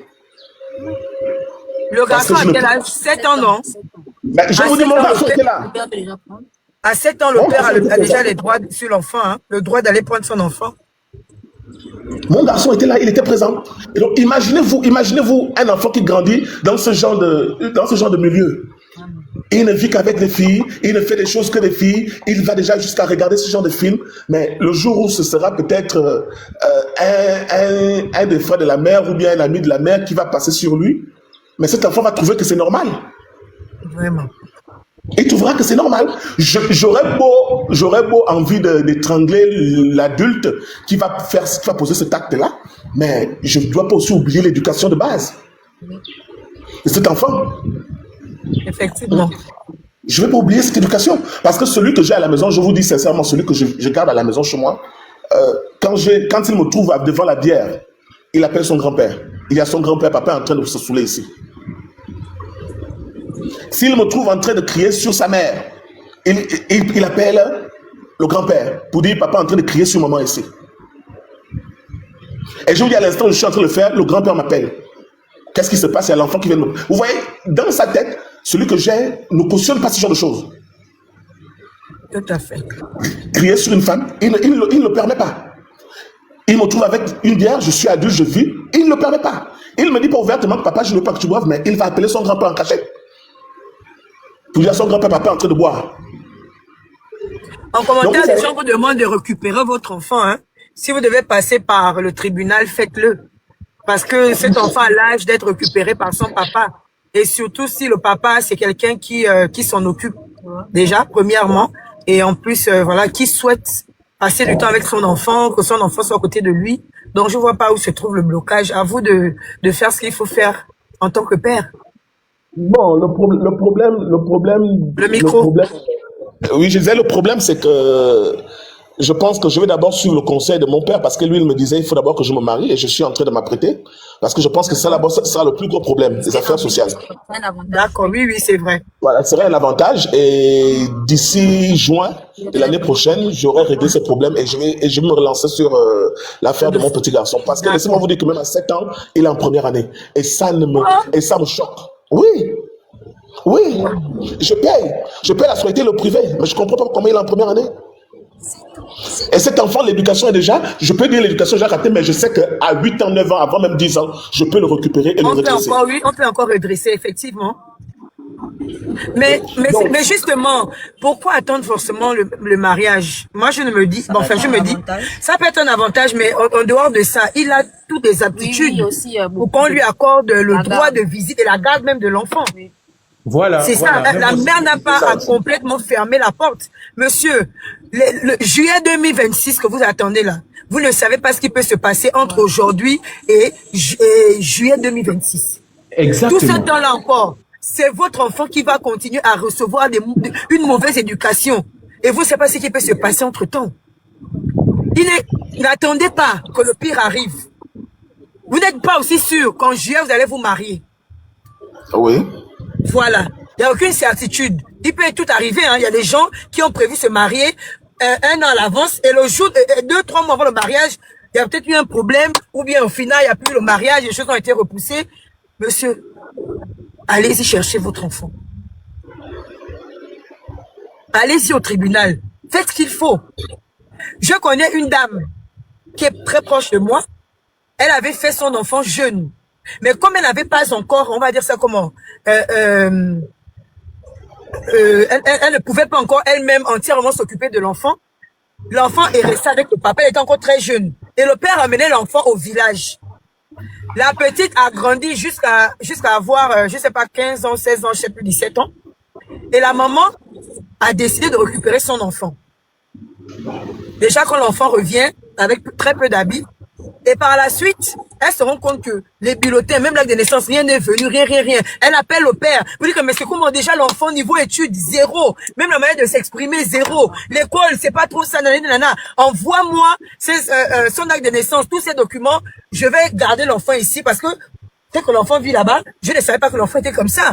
L'enfant traversait ça. L'enfant m'a dit que là-bas, elle est battue, une fille. Là-bas, elle vit ceci, cela. Redonne-moi l'enfant. Moi, je garde mon enfant. Envoie-moi les papiers. Pour qu'il envoie les papiers là? Elle a dit, ah bon. Mais je vais te montrer que je suis la mère, celle qui a... Elle a changé le nom de l'enfant.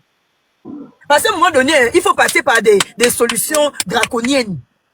Elle a dit que tu veux me retarder l'enfant. Alors que tu veux me retarder l'enfant. De toutes les manières, l'enfant n'a pas encore le BPC. Enfin, le mari avec qui elle vit. Mais je te dis que elle a changé les papiers. Elle a mis le nom de... Vous dites, attends, comme tu me fais ça, parce que tu me retardes l'enfant. Garde les papiers, moi j'ai fait. Après, ce n'est peut-être pas la bonne solution, mais elle a quand même voulu faire les choses chap, comme on dit.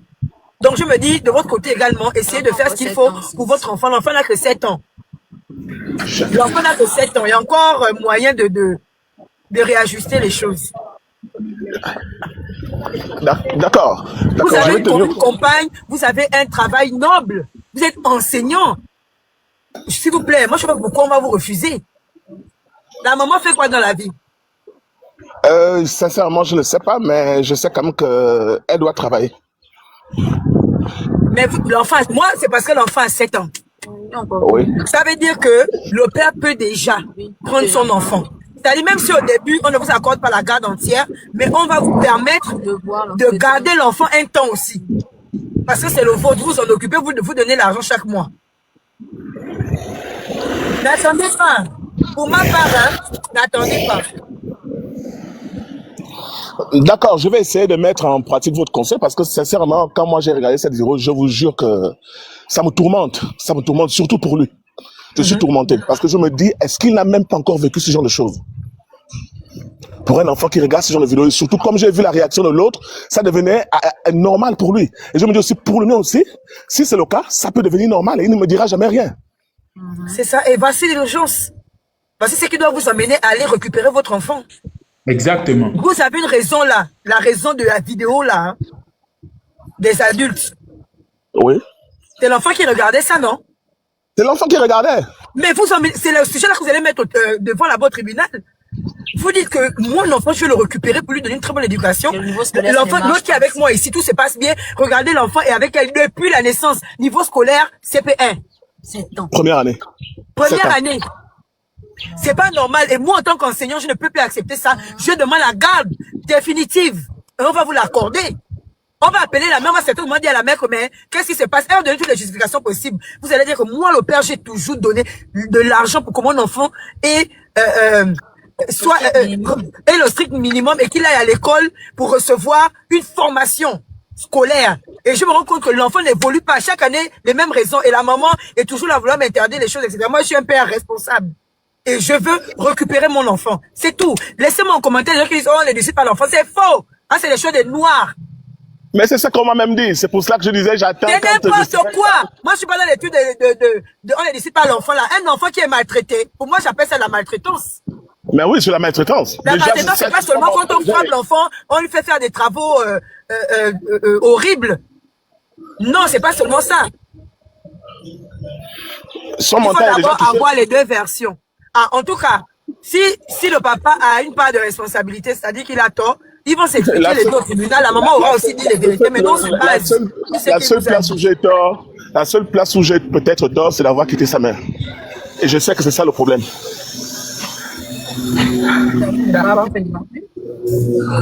Bon, je vais descendre, je suis en train de rentrer. Vraiment, ok, merci beaucoup et puis bonne chance hein, pour la suite. Merci, je reste là, je vous regarde. D'accord, ok, merci, au revoir. On va prendre Madame Bethlehem 241. On arrête à 18h, 18h pile, donc dans 5 minutes, voilà. Coralie, s'il te plaît, si tu me le permets, juste 2 petites minutes, si les personnes peuvent me permettre, juste pour dire quelque chose aux frères et gabonais qui m'écoutent, les 300 personnes qui sont là. Il y a un souci que j'ai remarqué, c'est pas un souci, mais c'est une habitude. Nous avons cette habitude-là, nous, personnellement gabonais, de souvent rejeter nos problèmes, même sociaux, à l'État, même ceux de nos maisons. Je fais que scroller depuis là un peu, pendant que je bosse, et beaucoup de gens sont un peu sur le débat de cette vidéo-là. Et j'entends presque la même excuse. Oh, l'État doit aussi prendre cette responsabilité. Non, on doit changer cette mentalité-là. L'État ne peut pas nous aider en tout, et surtout pour les choses de nos maisons. On doit arrêter cette mentalité. C'est une excuse qui m'énerve, et c'est presque c'est chez tous les Gabonais. C'est pas l'État, si tu meurs des filles, c'est pas l'État qui doit aussi aller te montrer comment tu dois aller chercher normalement ta vie, pas forcément te prostituer ou je sais pas quoi, mais normalement ta vie. C'est vrai qu'on dit qu'il cherche trouve, tout n'est pas forcément souvent bon, mais donnez-vous les moyens, surtout quand tu as 2 mains et 2 bras, 2 yeux qui voient, une bouche qui parle. C'est un truc qui me gonfle un peu souvent. Arrêtons de donner trop souvent les responsabilités à l'État.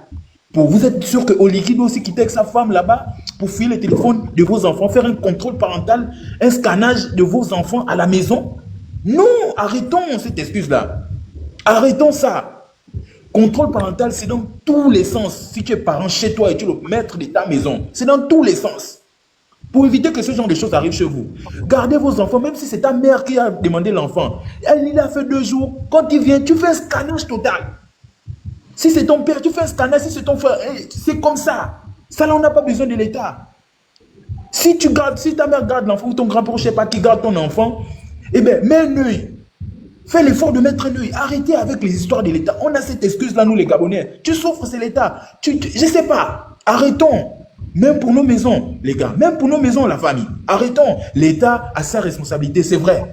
Si le riz est augmenté, on doit crier envers l'État. Si le taxi est cher, on doit crier envers l'État. Si nos maisons, si la vie chère, c'est l'État, ça c'est l'État. Mais pour nos maisons, pour ce genre de soucis, c'est aussi l'État. C'est aussi l'État. Arrêtons, l'État a ses responsabilités. Nous avons nos responsabilités chez nous. Arrêtons avec cette excuse-là.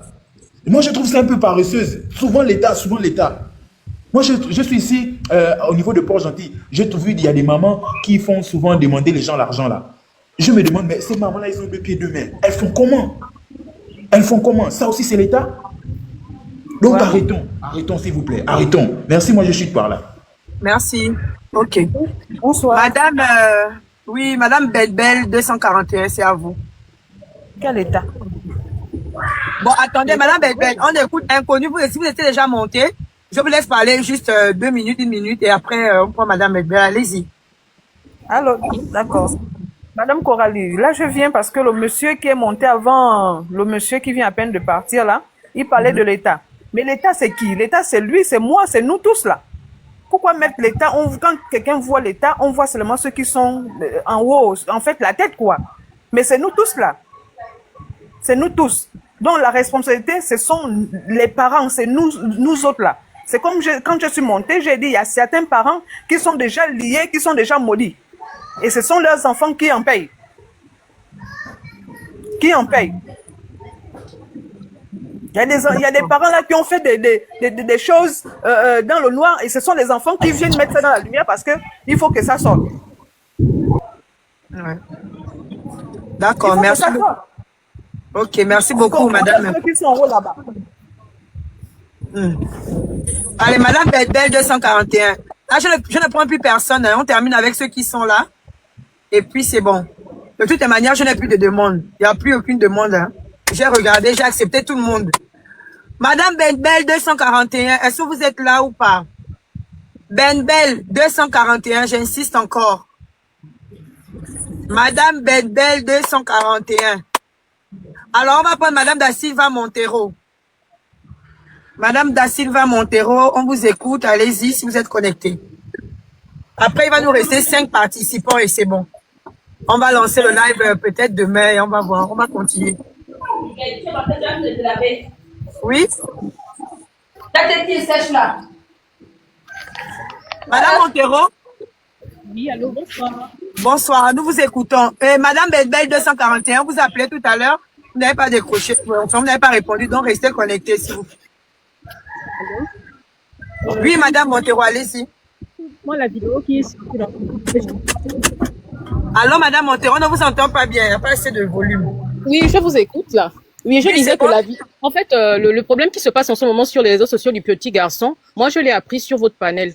Bon, je suis quelqu'un, je suis pas trop sur les réseaux en fait. C'est vrai que j'ai un compte TikTok et autres là, mais je suis pas trop sur les réseaux. Mais quand j'ai scrollé aujourd'hui, je suis tombée sur votre live. Je vous suis également depuis 14 heures. J'étais au bureau, là, je suis rentrée à la maison. Oui. Bon, moi, j'ai un truc qui me tient à cœur. Déjà, pour le petit, vraiment, c'est dommage que il ait vécu ça, en fait. Moi, j'ai un truc qui me tient à cœur. Bon, en fait, là où j'habitais avant, il y avait une petite fille avec qui je m'entendais très bien. Une petite fille qui avait 8 ans à l'époque. 8 ans, 9 ans. Je m'entendais très bien avec la petite. Bonjour, tontine. Bon, en fait, dans les endroits comme... bon, j'étais dans un quartier résidentiel, en fait. D'accord. Vous savez un peu que tout le monde est dans son portail. On se retrouve parfois à la boutique. C'est bonjour, tontine. Bonjour, bonjour. Une fois, la petite est venue cogner à la maison. Il était tard, peut-être 21h. Elle a cogné devant. En fait, c'était vraiment fort sur le portail. Je suis allée ouvrir. Je fais entrer la petite à la maison. Je demande à la petite, qu'est-ce que tu as? Elle me dit, oh, tantine, c'est à moi fort dans tes bras. J'ai dit, bah attends, qu'est-ce que tu as? Dis-moi. La petite, elle ne faisait que pleurer. Elle pleurait. Jusqu'à ce qu'elle s'est endormie. Quand elle s'est endormie, j'ai remarqué qu'elle était... elle chauffait vraiment. Bon. J'ai remarqué un truc. En fait, on ne la cherchait pas. On ne l'a pas cherché. Bon. Je me dis, bah attends, comment on ne peut pas chercher une petite comme ça le lendemain? Parce que je connaissais, elle habitait, je suis allée là-bas. J'ai sonné, bonjour, bonjour, je suis venue vous ramener la petite. La maman n'a rien dit. Elle, là, ça m'a regardé. En fait, c'était du genre pour dire, j'espère que tu ne l'as rien dit. La petite ne m'avait rien dit, alors que c'était quelque chose de grave qui se cachait là. Une petite environ quel âge? 8 ans, 9 ans. Elle a déposé la petite. J'ai déposé la petite à la maison. La petite est encore revenue le lendemain. J'ai remarqué qu'elle ne partait plus à l'école. Et moi, à ce moment-là, j'étais en congé. J'ai remarqué qu'elle ne partait plus à l'école, mais la petite était vraiment triste maintenant. J'ai appelé la petite. J'ai dit à la petite, tu peux m'expliquer ce qui se passe? Elle me dit, tontine, mon père abuse de moi. Mon père monte sur moi et maman sait ça, ne dit rien. Et il emmène aussi ses amis aussi abusent de moi. Je dis que pardon, je dis que c'est que tu me dis, est-ce que c'est vrai? Il me dit que Tantine, je te jure, ne dis pas ça aux gens, sinon il va me tuer. Maman, là, j'avais tous les mots qu'on sort là au Seigneur. Mon Dieu! C'est comme ça. Moi, franchement, à l'époque, je n'avais pas encore d'enfant parce que moi, j'ai des jumelles, elles ont 8 ans. À l'époque, je n'avais pas encore d'enfant. La petite, j'ai dit non, la petite que non, c'est que tu me dis, en fait, c'est pas vrai. Parce que moi, je n'ai pas cru, c'est une petite et attends. En fait, c'est le genre de petite, elle était tellement triste, en fait, quand tu la voyais, tellement triste. Tellement triste. Et tu savais tout de suite, en fait, qu'il y avait un truc qui ne tournait pas rond, en fait. C'est comme ça que je suis allée, j'ai essayé de discuter avec la maman. Je vous jure que la maman m'a copieusement insultée. Elle m'a copieusement insultée. Mariage, non? Elle me dit, écoute, toi, tu es mariée, tu as des enfants? Oh. J'ai dit, non, je ne suis pas mariée, je n'ai pas d'enfants. Elle m'a dit, ok, d'accord. Donc, s'il te plaît, la prochaine fois, je ne veux plus te voir chez moi. Sinon, je te fais enfermer. J'ai dit, ok. Et la petite venait maintenant tout le temps à la maison. Elle venait tout le temps à la maison. Elle venait tout le temps à la maison. Moi, j'ai décidé de parler de ça à un ami. L'ami me dit, il ne sait pas en fait quoi faire. Mais on a quand même essayé de voir les autorités. Quand on a essayé de voir les autorités, ils ont fait voyager la petite. Bon, en fait, pas voyager la petite, ils ont fait changer la petite de quartier. Quand on a fait changer la petite de quartier, et peut-être 2 semaines après, comme ça, j'ai eu vent de... Je ne sais même pas comment parler, tellement... Là où je parle, je suis tellement dépassée de ça, en fait. Parce que je me sens tellement inutile, parce que je n'ai pas pu sauver cette petite-là. En fait, elle s'est donné la mort, en fait. Ouais. Mon Dieu. Elle était allée, elle est allée à la route, elle s'est jetée à une voiture et puis elle est morte sur le champ, quoi. Je vous jure que c'est... Le monsieur il emmenait ses amis, il faisait n'importe quoi à la petite. Je ne sais pas si on les payait ou bien c'était des pratiques ou bien je ne sais pas. Mais la maman savait et puis eux, c'était la belle vie, hein. Elle s'en fichait. C'était ça parce que, vous savez, il y a des situations dans lesquelles on passe, là où il y a des moments, en fait, elles savent qu'on abuse des enfants, mais elles ne parlent pas, en fait, à cause des biens, à cause des trucs, en fait. Il y a beaucoup de moments comme ça, elles sont dans des relations là où elles sont dans des foyers là où on fait du mal aux enfants, mais ne disent rien. Elles préfèrent garder parce qu'elles se disent que bon, je peux pas perdre mon mari à cause d'une futilité. Pour elles, ce sont des futilités, en fait.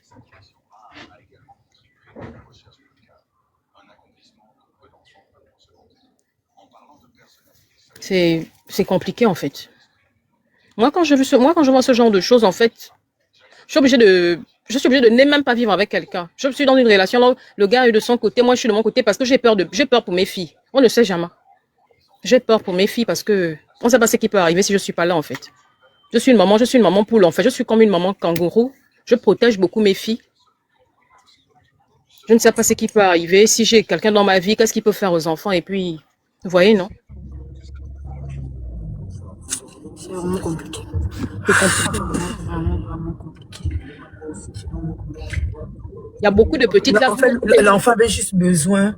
Il y a beaucoup de petites là, vous les voyez dans la rue, on va peut-être les traiter. Oh non, elles font n'importe quoi, elles font la mauvaise vie. Mais c'est parce que c'est des petites qui ont été abusées, en fait. C'est des petites qui ont reçu des coups durs, en fait. Vraiment des coups durs. Parfois, c'est le grand-père qui fait ça, parfois, c'est le père, parfois, c'est l'ami du père. Et le papa sait ça, il ne dit rien. La maman sait ça, il ne dit rien. Mais on cautionne ça parce qu'il faut pas faire de scandale. Il y a des familles là où il y a des enfants qui sont abusés par des tontons, je sais pas. Ils sont obligés en fait de garder ça pour eux parce qu'ils ne veulent pas en fait que la famille soit salie. Mais attends, on doit dénoncer ça. On doit dénoncer ça d'abord. On n'a pas besoin d'attendre l'État. Moi, personnellement, désolée, mais moi, je suis capable de faire du mal à quelqu'un qui fait du mal à mon enfant, même si c'est pas mon enfant. C'est vrai qu'à cette époque-là, cette dame-là m'avait vraiment menacée. Et par la suite, vraiment, jusqu'aujourd'hui, je vis avec ça, en fait, dans mon cœur. Ça me fait tellement mal que cette petite-là soit partie comme ça, en fait. Parce qu'elle était venue vers moi. Je pense que peut-être c'est Dieu qui l'avait envoyée vers moi. Je pouvais faire quelque chose, mais je n'ai pas pu faire quelque chose. C'est compliqué, en fait. Donc, les mamans, je sais que vous êtes là sur le panel. Vous êtes là en bas. S'il vous plaît, prenez soin de vos enfants. Le mariage n'est pas une fin en soi. Le mariage n'est pas, en fait, quelque chose je sais pas. On n'a pas besoin de dire que parce qu'on n'est pas marié. Moi, je suis pas mariée, hein. Je vis dans une relation. Je dis, le gars, il est de son côté. Moi, je suis de mon côté. Parce que j'ai mes filles, je protège mes filles. Elles sont encore petites. Je ne veux pas de ça. Je vois les femmes aujourd'hui, elles sont à tout prix dans le mariage. Même si on fait quelque chose à l'enfant, elles se disent que bon, elles s'en fichent. Non, bah attends.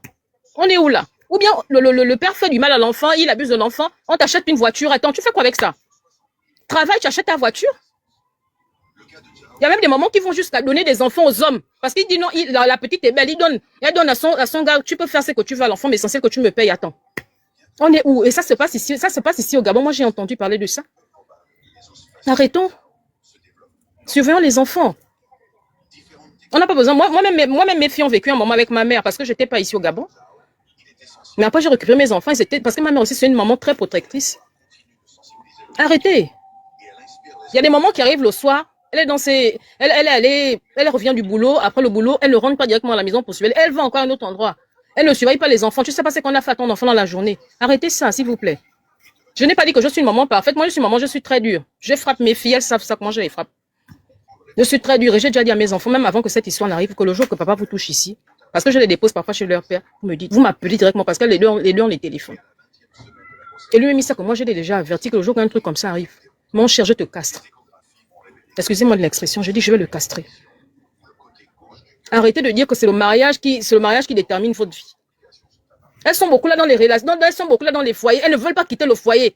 Avec les bagues, la bague, ce sont des bagues empoisonnées parce que les enfants sont les enfants en fait qui sont des sacrifices en fait. Arrêtez ça.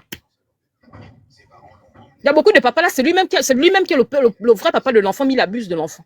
Mais on ne parle pas de ça pour nous en fait, c'est quelque chose de, c'est normal en fait. On ne veut pas de scandale. Parfois c'est le grand frère de la mère qui fait, il abuse de l'enfant, mais on ne dit rien. Arrêtons s'il vous plaît. Arrêtons. C'est comme il y a des mamans elles vont déposer des enfants chez les papas. Tu peux pas les déposer tu peux pas déposer ton enfant chez un célibataire. Tu peux pas déposer ton enfant chez un célibataire. Parce qu'il a quel repère, il va rentrer de la maison. Peut-être si c'est le genre qui fait beaucoup de coups, il va rentrer. Il est tellement, comment je veux dire ça? Il a tellement bu. Il va aller monter sur l'enfant. Qu'est-ce que tu vas dire après? Gardez vos enfants parce que moi je sais qu'une maman personnellement comme moi je peux pas faire du mal à mon enfant. Je ne peux pas faire du mal à mon enfant. Tu vas pas dire parce que tu as les problèmes avec le papa, il s'occupe pas de l'enfant. Tu vas aller dire au papa que prends l'enfant. Comme tu t'occupes pas de l'enfant, prends l'enfant, tu gardes l'enfant. Non, attends. Tu t'attends à quoi? Il va faire du mal à l'enfant? Ou bien il va donner l'enfant à quelqu'un? Ou bien je sais pas. L'enfant va aller chez le voisin à côté. Déjà qu'il y a des enfants qui, je sais pas, qu'est-ce qui est dans la tête de certains enfants. Ils s'habituent au voisin. Oh, je vais aller suivre la télé. Il y a des quartiers là, il y a des enfants comme ça. Je vais suivre la télé. L'homme, quand il voit ça comme ça, il ne voit pas que c'est un bébé en face de lui, il va voir que c'est une femme. Il va vouloir abuser d'elle. Quand je viens de vous parler là, je tremble même parce que cette histoire-là, je vous jure que moi, je sais même pas. Ça me fait tellement mal en fait. Il y a des mamans qui préfèrent s'habiller, acheter des grandes choses, de prendre soin des enfants à la maison. Nous tous, on aime la mode, on aime tout ça, mais on prend soin des enfants. Tu vas pas dire que tu vas prendre l'enfant, les déposer chez la grand-mère et puis tu n'envoies pas les sous pour que l'enfant mange. Et quel genre de grands-parents aussi, il faut savoir aussi. Excusez-moi. Hein. Bon, merci en tout cas, je vais descendre. Bonne soirée. Ok, d'accord. On va prendre la prochaine personne, Flo. Mais hier, il m'a appelé, mais il n'avait même pas ça dans la voix. Allô? Allô? On vous écoute. Comment... Ah, bonjour.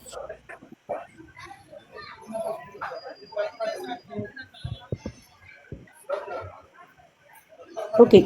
Non, j'attendais juste pour savoir si Coralie avait fini son appel ou pas, pour qu'elle le termine. C'est bon? Merci beaucoup. La réalité de ce live fait que, malheureusement, beaucoup de cas, beaucoup de réalités s'entremêlent et s'entrechoquent. On parle de V, on se retrouve à les mamans ceci, on se retrouve les papas ceci, l'État ceci, à gauche et à droite. Pour rester d'abord dans le live, je ne sais pas si vous avez l'information, peut-être quelqu'un d'autre aura. On a parlé du petit qui a subi l'acte, c'est une chose, mais est-ce qu'on sait ce qu'il en est du petit qui a commis l'acte? Est-ce que lui-même n'est pas une victime? Est-ce qu'on a des retours par rapport à cela? Parce que très souvent, les gens reproduisent... C'est une victime, effectivement, c'est une victime aussi. Parce Voilà. qu'ils ont fait des examens et on a découvert que lui aussi, il était victime en fait. Est-ce qu'on a retrouvé la personne justement aussi qui est responsable de ces victimes-là? Pas encore, vous voyez. Ce sont des choses qui restent en cours. Tout comme beaucoup de personnes, j'ai pas pu voir le débat. J'ai pas vu la vidéo, j'ai pas envie de la voir. Ça, c'est une chose. comme je disais un peu plus tôt, beaucoup de cas ont été énumérés. On parle de maman et de l'éducation. L'éducation, c'est prendre soin de quelqu'un, c'est déjà toute une éducation en soi. De base, quand on est parent, la première éducation qu'on inculque, selon moi, à un enfant, c'est l'éducation que nous-mêmes, on a reçue. C'est-à-dire, si on avait une maman qui frappait pour la moindre correction, très souvent, on reproduit ça avant d'atténuer et d'aménager l'éducation en fonction de qui on est, en fonction de la réalité et en fonction de ce que dit la loi et autres, autant pour ceux qui vivent au Gabon ou à l'étranger. La plupart de ces mamans dont on parle, ces nouveaux parents, papa, maman confondus, ce sont des personnes finalement qui ont quel âge? Parce que nous sommes nombreux à dire « moi à mon époque, moi à mon époque ». Ceux qui parlent de cette époque-là sont généralement des gens de 70, 80, 90. Je vais m'arrêter là. Ce qui fait que ce sont ces personnes-là aujourd'hui qui sont les parents d'aujourd'hui. Ces parents, donc, qui sont dans la trentaine, la quarantaine, etc. Où est la faille? Puisque c'est nous-mêmes qui avons reçu d'abord cette éducation que nos parents nous ont donnée. Pourquoi est-ce qu'on n'arrive pas à en faire autant? Où est la faille? La cassure est où? Pour ne pas qu'il y ait la continuité de cette éducation. Principalement, ce sont les femmes qui élèvent malheureusement toutes seules les enfants. Ça ne veut pas dire qu'il n'y a pas de bons papas. Il y a des papas qui sont au top. Il y a des papas qui sont tellement magnifiques dans l'éducation de leurs enfants, filles, garçons confondus, au-delà de beaucoup de mamans. Il y a des papas qui sont à féliciter, qui sont là, qui ont lavé leurs enfants, qui lavent des enfants, qui ont acheté des garnitures à leurs petites filles, se sont occupés des enfants et qui sont irréprochables. C'est pour ça que je disais un peu plus tôt que malheureusement ce live, il y a beaucoup de choses qui se sont emboîtées. La loge, le vampire, les relations toxiques, parce que c'est ça aussi. On est dans une relation avec une personne, on veut pas se séparer, on finit par se séparer. Il y a des réalités et il y a le temps de guérison de ces ruptures-là. Qu'est-ce que ça engendre? Ça engendre pour certains qui décident de garder leur enfant par vengeance. Ça engendre pour certains de se remettre en couple, de se marier et malheureusement, le partenaire qu'ils vont avoir ne va pas s'occuper de leur enfant à la hauteur. Donc, on est dans un déphasage complet. Que Dieu nous en préserve. Par rapport à la loi et à la cellule dont on parlait un peu plus tôt, Coralie et d'autres intervenants, qu'il faut qu'il y ait des cellules et d'autres personnes qui ont parlé ou du gouvernement ou du travail du tribunal. Je vais pas dire n'importe quoi, mais je vais rester dans ce sens-là. Je suis pas avocat, je sais pas exactement quand on a une formation de juriste, d'avocat, etc. Est-ce qu'il y a possibilité justement pour casser ou ouvrir une brèche dans l'employabilité que des personnes ouvrent des cabinets en fonction de ce que la loi permet pour justement s'occuper de ces cas-là? Ça voudrait dire quoi? Ça voudrait dire que si aujourd'hui je ne suis plus avec le père de mon enfant, de mes enfants, est-ce que déjà principalement au niveau de la loi, au lieu qu'on fasse ça au quartier, qu'on définisse ça aux yeux de la loi, qui a la charge légale? Parce que je pense qu'il y a droit, il y a garde juridique et je pense garde légale, je sais pas trop. Donc il y a la garde de fait, vous vous séparez, tel décide de rester avec l'enfant. Mais qui en réalité, à côté de ça, pourquoi est-ce qu'on ne va pas voir des gens au moment de la séparation pour rendre la garde des enfants légale? Ça ferait quoi? Ça ferait que ces avocats, ces personnes de la loi pourraient avoir des entretiens ou au bout de 6 mois, ou au bout de 1 an, ou 2 ans, ça dépend de la personne qui garde l'enfant. Est-ce qu'il n'y aurait pas un suivi, une ouverture dans ce sens? Est-ce que ce n'est pas possible? Il y a certainement un travail dans ce sens, au lieu que les gens se retrouvent à garder des enfants par eux-mêmes, ils n'ont pas de boulot, aller chercher la personne qui a de l'argent, aller laisser chez les grands-parents. Ce sont des choses sur lesquelles, vraiment, il faudrait qu'on puisse réfléchir de part et d'autre. Et donc, je disais un peu plus tôt, pour revenir à ces mamans, à ces jeunes mamans qui sont là, qui ont dans la trentaine, la quarantaine, il y a des femmes qui ont avorté plusieurs fois dans la jeunesse, dans la vie. Ça, c'est personnel, c'est selon. Et qui finalement vont aller chercher des enfants à l'église. À la même manière, il va prendre ce qu'on lui dit à l'église, il va aller chez le nganga, il va aller partout. L'enfant qui arrive là-bas, possédé de posséder. La mère elle-même dépassée, le père dépassé, personne n'en veut. Qu'est-ce qu'on fait de cet enfant? Qui le récupère réellement, vu qu'il a des parents? Je ne vais pas m'étendre tellement, on est là, comme certains ont dit, depuis 14 heures. Le débat est long et il y a tellement de choses à dire. Merci à vous de nous donner la possibilité de parler, d'intervenir. Merci à toutes ces personnes qui, malgré les douleurs, essayent de se relever et de continuer. Mais vraiment que Dieu nous garde et que chacun fasse au mieux. Et s'il y a une chose vraiment pour finir mes propos que je dirais, c'est-à-dire dénonçons. On doit trahir. On doit apprendre à trahir. Tu sais que ce que ta sœur est en train de faire vivre à l'enfant du mari qui est venu en mariage, qui a fait ceci, qui a fait cela, on enlève les émotions, on dénonce. Parce que ces enfants qui grandissent, ce sont des futurs parents, ce sont des personnes qui, à leur tour, vont vivre avec les ressentis. Et pour guérir de ces ressentis, de ces blessures, ouh là là, il faut des étapes. C'est une grosse étape et malheureusement, nous n'avons pas les moyens sociaux pour s'occuper de ça. Je remercie chacun de vous et à très bientôt.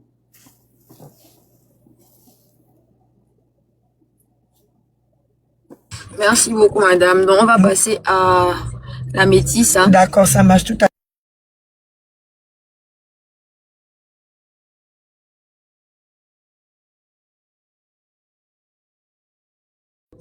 La métisse, la parole est à vous. La métisse Obamba. La parole est à vous. Est-ce que vous êtes là? Parce que bientôt, on va couper. Hein. Désolée, je suis au téléphone. J'ai même raté... J'ai l'impression d'avoir raté des belles interventions, là. Bonsoir à vous. Bonsoir. Bonsoir. J'espère que vous allez bien. Ah, maman, on est là-haut. D'accord. Je crois qu'il y a 2 jours, j'ai reçu des vidéos dans des groupes. Et du coup, je n'ai pas fait attention. Bon, je me suis dit, c'est une vieille vidéo et voilà.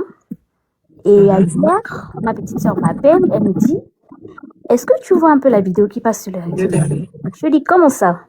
Et quand je m'en vais regarder, malheureusement, il s'agit de la même vidéo. À la minute qui suit, j'ai eu des larmes aux yeux, en fait. Tout à fait. Comme nous tous. Oh. Je vous dis, moi, j'ai pas d'enfant, hein. J'ai pas d'enfant, mais automatiquement, j'ai vu les enfants de ma grande sœur. Je me suis dit, Seigneur, comment ce genre de choses peut arriver, en fait? Des enfants, même pas des adultes, mais des enfants. Pour la petite histoire, déjà, moi, je suis quelqu'un de très sensible. Je ne sais pas avoir quelque chose, je ne sais pas vraiment pas. Nous avons un oncle dans notre quartier et il a fait un enfant avec une fille. Ils ont fait une fille et quand la dame a accouché, elle a gardé l'enfant, je pense que jusqu'à 5 ans et elle est venue déposer l'enfant chez le papa. Et ma maman lui a dit, tu vois la situation de ce monsieur, il ne travaille pas, il vit chez les parents. Quand tu viens déposer l'enfant et de sur quoi une fille, tu t'attends à quoi en fait? Il va donner quelle éducation à cette fille? Déjà, il me passe son temps à fumer le chanvre. C'est vraiment pas la bonne. Et du coup, nous, on ne savait pas. Le papa violait sa propre fille chaque soir dans la maison. Donc, quand il a fini de fumer le chanvre, quand il rentre, il voit l'enfant comme si c'était sa femme en fait. Ah, ça. Et c'est quelque chose qui continue à faire. Il le fait jusqu'à aujourd'hui. L'enfant a déjà 9 ans. 9 ans. Il le fait jusqu'à aujourd'hui. Nous avons porté plainte une fois parce que l'enfant avait fui et du coup la police l'avait retrouvé une fois. On avait demandé tu restes où et tout. Je reste là-bas mais je ne veux plus partir parce que papa me viole et tout. On a dit on va aller faut masquer les mots. Papa me veille. Ok, on va aller voir papa. Nous sommes arrivés à la maison, il n'était pas. On a appelé la grande sœur. Que voilà l'enfant au commissariat, si vous ne venez pas, on va l'amener au service social. Elle est partie. On a dit voilà ce que l'enfant expliquait. Elle a dit oui, effectivement, il viole l'enfant, il veut l'enfant tout le temps dans la maison. Les gens ont dit que mais vous êtes sérieuse que vous racontez ça comme si c'était, je sais pas, vous êtes au courant de ça, de ce qui se passe et vous ne portez pas plainte, vous ne prenez pas de mesures en fait. Du coup, elle a dit non, bon, ok, je vais prendre la responsabilité de garder l'enfant. Ok, d'accord. Elle n'a même pas fait 1 mois avec la petite. Elle est revenue déposer l'enfant. Soi-disant, elle n'a pas les moyens pour s'en occuper de l'enfant, pour donner à manger à l'enfant. J'ai regardé, j'ai dit, mais ça, c'est la sorcellerie. L'enfant ne mange pas toute une bassine de nourriture. Ça vous coûte quoi de donner un petit plat? Elle mange. L'essentiel, c'est qu'elle est à l'abri de son père. Qu'est-ce que ça vous coûte? Donc, jusqu'à aujourd'hui, quand je pars chez ma mère et que je vois cette petite avec son père, j'ai que les larmes. Je sais pas comment, je sais pas où aller m'exprimer. Pour dire que, à quelle autorité, pour dire que venez aider la petite là. Je sais pas à qui demander d'aide. Et comme elle et moi, on s'entend très bien, quand elle me voit tous les jours, elle vient, maman, ça va. Je demande, papa, quand t'as encore touché? Lui, il m'a encore touché. Je suis fatiguée. Mon Dieu! On va où? S'il vous plaît, en commentaire, dites là où elle doit partir. Je sais pas. Et ce qui est mauvais, c'est que tout le quartier en parle. Tout le quartier sait que c'est comme ça. Attrapez le monsieur, même vous le frappez, je sais pas. Où vous l'emmenez, ou je sais pas. Tout le quartier, c'est ça. Tout le quartier sait qu'il viole son enfant. Tout le monde en parle. Genre, c'est devenu une publicité pour eux. Je sais pas. Et du coup, quand j'ai vu cette Non, il faut faire quelque chose. Quand j'ai vu cette vidéo, j'ai jamais fait de live, je suis jamais montée sur un live, jamais de la vie. C'est ma première fois. Et du coup, quand j'ai vu ce live, je me suis dit, bon, je vais essayer, voir la décision que vous allez prendre par rapport aux deux petits. Si je peux aussi venir étaler aussi le problème de cette petite et voir comment faire. Bien sûr. Pour l'aider. Parce que, je sais pas. Allez-y partout. Allez-y au commissariat. Les gens disent commissariat, les affaires sociales, ou encore.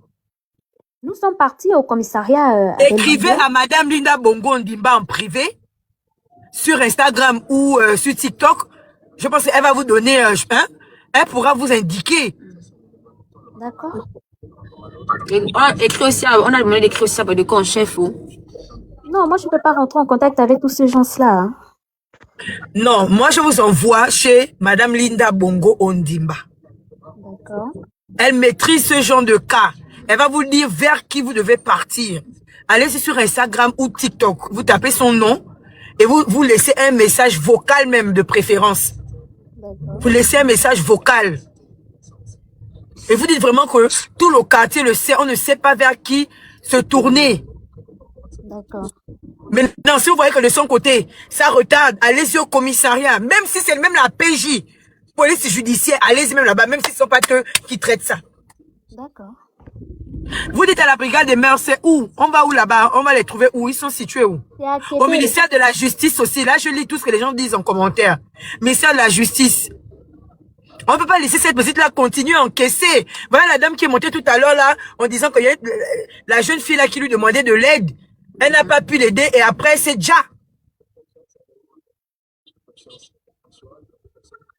Allez-y à la police judiciaire, à la PJ, en face du Como là. Allez-y là-bas.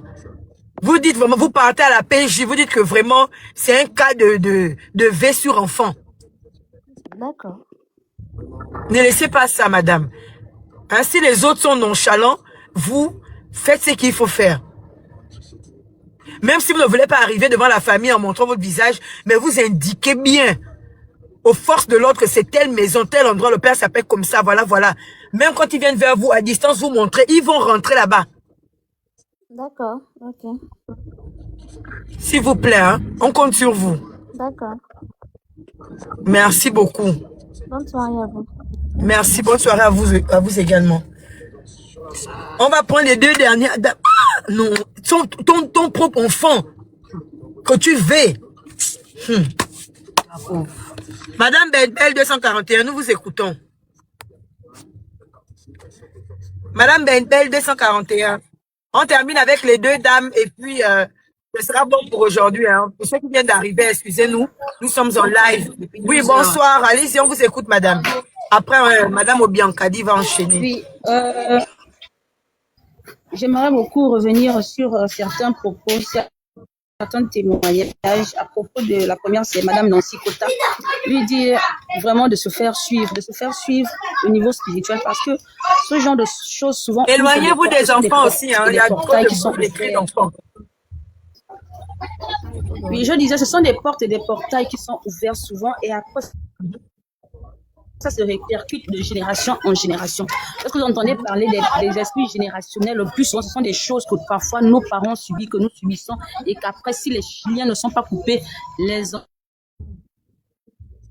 enfants aussi subissent. Pareil aussi pour Sarah Daniel. Vraiment, j'ai été émue aux larmes à propos de ce témoignage. Vraiment, elle doit faire un travail de fond. Lorsque vous aurez l'occasion de la recevoir, qu'elle fasse un travail de fond. Déjà pour guérir elle-même, pour couper les chaînes, les portes qui ont été ouvertes et le portail qui a été ouvert, afin que cela ne puisse pas être une hémorragie qui va couler jusqu'à ses enfants et aux enfants de ses enfants. Déjà, c'était ce que j'avais dit à propos de ces deux personnes. Et dire aussi que ici, non, on ne vient pas seulement pour dénoncer Mais aussi c'est aussi une manière de sensibiliser nous les parents. Parce que les enfants ne choisissent pas de naître. Moi, j'ai une famille nombreuse, très nombreuse, que j'ai fait le choix d'avoir de nombreux enfants. Et du coup, je suis obligée de les encadrer au maximum. Pas le minimum. Nous avons le droit de faire le maximum pour ces enfants. Nous avons le droit de faire le maximum. Et lorsqu'on parle d'éducation, que les gens ne disent pas qu'on en fait trop ou bien les gens parlent trop. Non. Parce qu'on apprend tous les jours. Et qu'on ne se dise pas que non, les gens en font trop. Ceux qui font des remarques sont des super parents ou ceux qui font des remarques aiment montrer qu'ils savent. Non, nous ne savons rien. On essaie juste ici de dénoncer, mais aussi de sensibiliser dans le fait que nous devons être des parents d'abord, des visionnaires. Parfois, j'entends par parents, il y a des papas qui élèvent les enfants, surtout il y a des mamans qui élèvent les enfants. Il y a ceux-là qui sont des familles recomposées, qui élèvent ensemble les enfants. Et nous devons faire l'effort de leur garantir un certain maximum dans le terme éducationnel. Mais il y a des choses, par exemple, que je fais déjà, comme je le disais, j'ai une fille, j'ai de nombreuses filles, le téléphone interdit, allô, pour joindre l'enfant à tel ou tel endroit, c'est préférable, parce que j'ai essayé avec le téléphone Android, j'ai vu des choses que je ne pouvais pas à mon âge faire, j'ai dû supprimer ça, j'ai voulu essayer comme le font d'autres parents, mais ça a échoué, du coup, j'ai reculé et j'ai fait allô, ça permet, tu mets un peu le crédit à l'enfant est à tel endroit, tu peux appeler, ou elle a un besoin, elle peut appeler, il n'a pas besoin forcément d'avoir l'Android. Lorsqu'elle veut faire des recherches, son papa a un téléphone, moi-même j'ai un téléphone, ses grands frères et sœurs ont des téléphones, du coup, elle peut aisément faire ses recherches. Elle en a besoin, ils vont à l'école, ils font des travaux de recherche, ou bien il y a encore ils veulent imprimer des documents, ils vont vers des cyber, bien qu'il n'y en a presque plus, mais ça se fait, ça évite qu'on ait de mauvaises surprises. Il faut aussi chez la maison qui a accès à chez toi, qui a accès à l'esprit et l'âme de ton enfant lorsque tu n'es pas les enfants, maman Bendel 241, le bruit des enfants là, et tout votre poids. N'importe qui ait accès à... On a mis le haut-parleur. Le bruit des enfants là, c'est infernal. Le bruit des enfants, madame Bendel, éloignez les enfants. D'être à la maison à certaines heures sans on le conseille.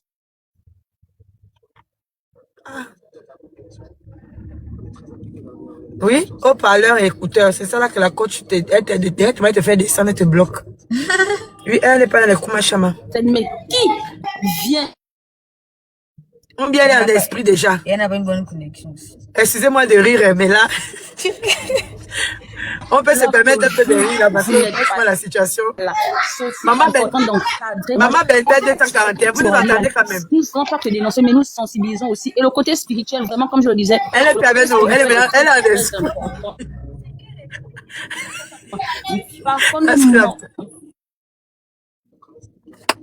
Comment on subit, c'était des phénomènes. Maman Bendel 241, est-ce que tu m'entends quand même? Tu m'entends? Elle nous a laissé.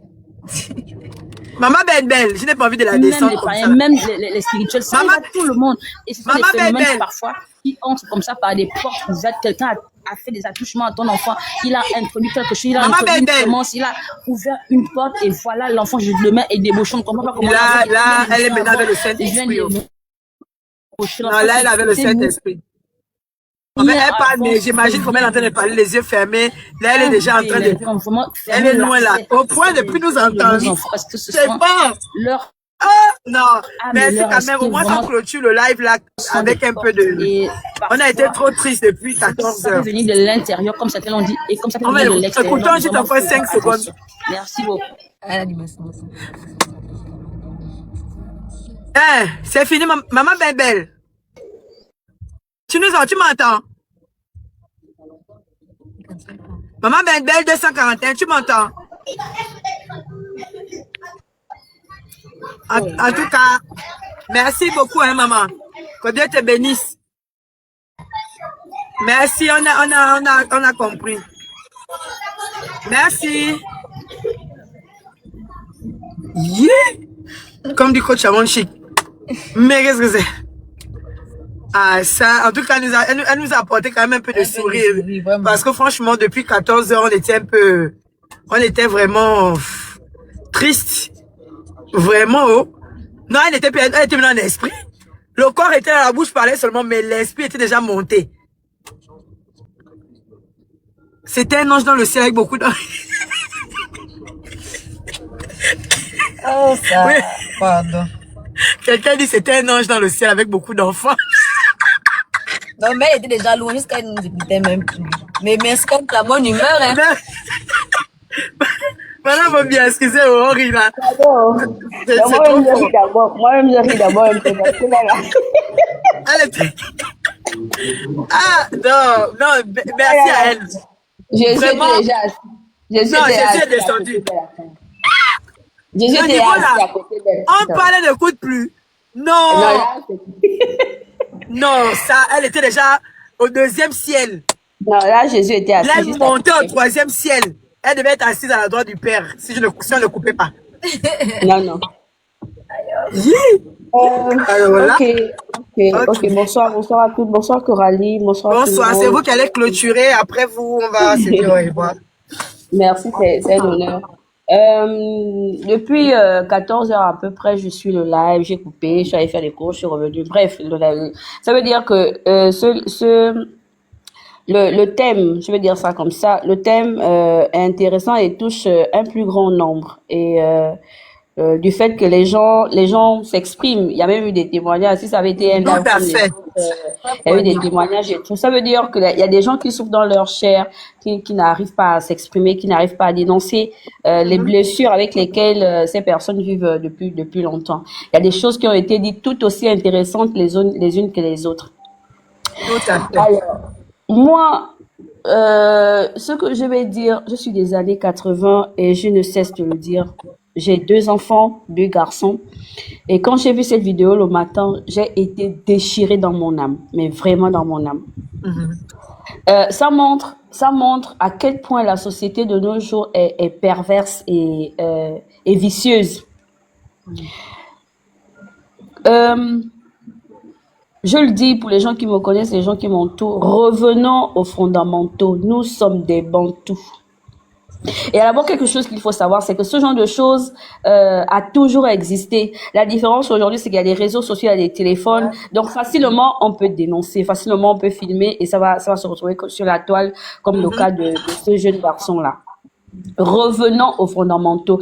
Apprenons à nos enfants des valeurs, de vraies valeurs. Les vraies valeurs, c'est quoi? La génération d'aujourd'hui ne sait plus comment il faut respecter les grandes personnes. La société de nos jours ne sait plus comment les enfants doivent se comporter. Et j'ai envie de dire que la génération de nous qui sommes des années 80, 78, 79 jusqu'à 80, 90, nous sommes le pont entre la génération de nos parents et la nouvelle génération. Si nous ne faisons rien, mais la génération qui est en train d'arriver, façon qu'on est en train de voir ça là pour parler comme les autres, ça va être catastrophique. Ça va être catastrophique parce que de plus en plus, il y a ce genre de choses. Et moi, je n'aime pas quand on essaye d'englober tout dans le même paquet. Il faut régler les choses au cas par cas. Cet enfant-là grandit, sa mère, j'ai envie de dire, c'est un cas de... Il y a un groupe de mères comme le genre de mère de ce petit garçon-là. Oui. Il y a un autre genre de mère qui est responsable. Il y a un autre genre de mère qui est moins responsable. Donc, il faut régler les choses au cas par cas. Il faut tenir compte de beaucoup de paramètres. Il y a des gens qui souffrent dans leur chair. Il y a des gens qui n'arrivent même pas à s'exprimer. Il y a une dame qui a dit quelque chose et ça m'a beaucoup interpellée, qui a dit: ce n'est pas tant le fait de confier les enfants aux grands-parents, aux tantes, aux machins qui a un problème. Le problème, c'est la nature des gens, des personnes qui nous entourent aujourd'hui. Le monde est tellement devenu mauvais qu'on ne sait même plus à qui faire confiance. Nous, là, on allait chez les tantes, on allait chez les grands-mères, on allait chez les oncles, il n'y avait pas tellement ces choses-là. Mais les gens sont exposés au matériel. Les gens sont tellement avides de matériel et de pouvoir qu'on est prêt à tout aujourd'hui pour faire tout et n'importe quoi. Donc, moi, je ne jetterai même pas trop la pierre sur la mère de cet enfant-là, parce qu'il faut comprendre d'abord dans quel contexte la petite ou la femme est allée déposer l'enfant chez le grand-père ou chez l'oncle, je ne sais pas trop quoi. Il faut d'abord comprendre ces choses-là. Elle-même, elle a grandi dans quel genre de situation, dans quel genre d'environnement.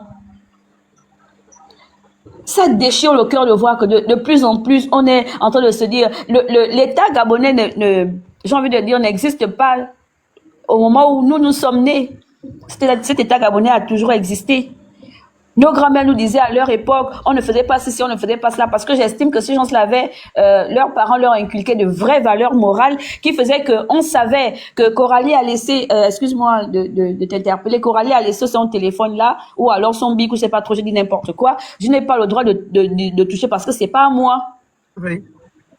À notre époque, si tu fais une bêtise, la tante avait le droit de te corriger, pas de te casser le bras, avait le droit de te corriger, l'oncle avait le droit de te réprimander. Combien de parents, nous, aujourd'hui, il faut qu'on soit capable de l'assumer, combien de parents, nous, aujourd'hui, peuvent accepter qu'un enfant a fait une bêtise, son oncle a corrigé, sa grand-mère a corrigé, sa tante a corrigé. Combien sont capables de faire ça? Il n'y en a pas.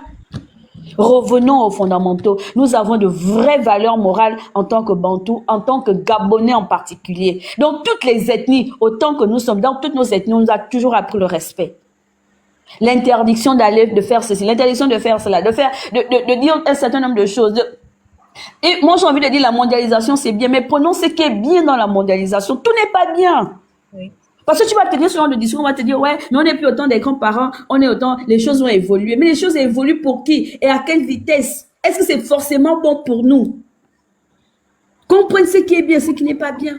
On se retrouve dans ce genre de situation-là. Un petit garçon qui dit à l'autre, il faut machiner parce que tu dois manger la sardine avec le pain. La sardine, c'est un repas chez nous qui est tellement péjoratif. Quand tu dis à quelqu'un, je mange la sardine avec du pain, c'est tellement péjoratif. Il faut remettre les choses dans leur contexte. En France, on dit oui. Aujourd'hui même, c'est même pire. En France, les enfants ont tous les droits, on a enlevé toute l'autorité aux parents. On a donné un enfant qui est libre de faire ce qu'il veut, de dire ce qu'il veut. Et malheureusement, tout ce que nous faisons, le droit du travail est calqué sur la France, l'autorité est calquée sur la France, il faut discuter avec les parents. Nous sommes là, moi je suis de la génération où ton père te disait c'est blanc, ce n'est pas beige, ce n'est pas gris, c'est blanc, c'est noir. Est-ce que nous sommes des demeurés, est-ce que nous sommes des rejetés de la société parce que nos parents nous grondaient, parce que nos parents nous frappaient? En fait, j'en sais rien. On fait tout et n'importe quoi, dans tous les sens. Oui, mais en Europe, c'est ceci, en Europe, c'est comme ça. Ça, c'est l'Europe, c'est comme ça qu'ils ont organisé. Mais nous, on est dans une société où tu fais quelque chose, quand l'oncle te voit, l'oncle a le droit de te réprimander.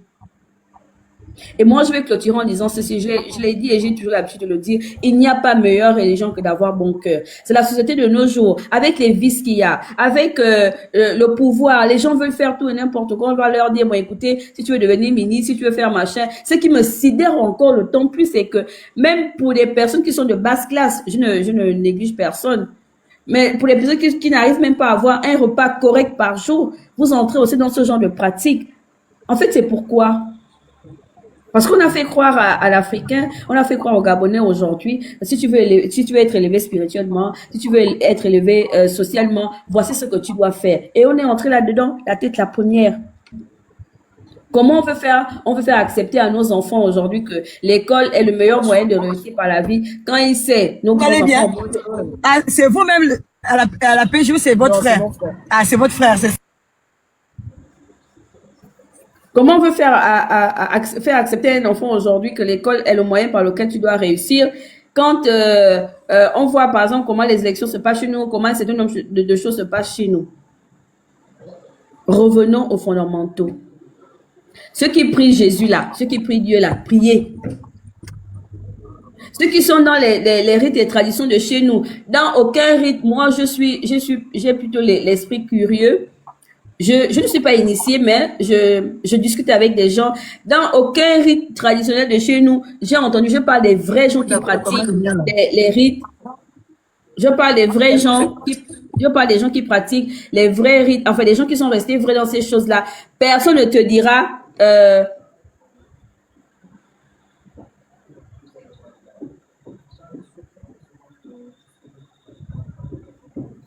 personne ne te dira il faut tuer, il faut prendre la femme d'autrui, il faut voler. Aucun rite traditionnel de chez nous ne va t'envoyer à commettre, j'ai envie de dire, des bavures au sein de la société. Ça n'existe nulle part. Donc, que ce soit à l'église, que ce soit dans nos rites et traditions, enfin, je sais pas, asseyons-nous, il faut vraiment faire quelque chose. Il y a aussi quelqu'un qui disait tout à l'heure, il faut aller à l'église, il faut aller machin. Je suis d'accord. Mais l'église existe au Gabon depuis combien d'années? Ces mêmes prêtres là, ces mêmes pasteurs abusent aussi des enfants. C'est devenu compliqué ces jours-là, on ne sait plus, mais vraiment, apprenons de vraies valeurs morales à nos enfants. Je vais m'arrêter par là. Bonne soirée à tout le monde. Vraiment que Dieu nous garde, que Dieu, la nature et nos ancêtres continuent de veiller sur nous parce que là, ça va. Je sais pas. Une autre chose, c'est une suggestion, hein, Coralie, je m'adresse personnellement à toi. Dans une société, quand il y a des gens qui portent, vous êtes un peu la voix des sans-voix, des personnes qui ne peuvent pas arriver au plus haut niveau pour faire passer des messages.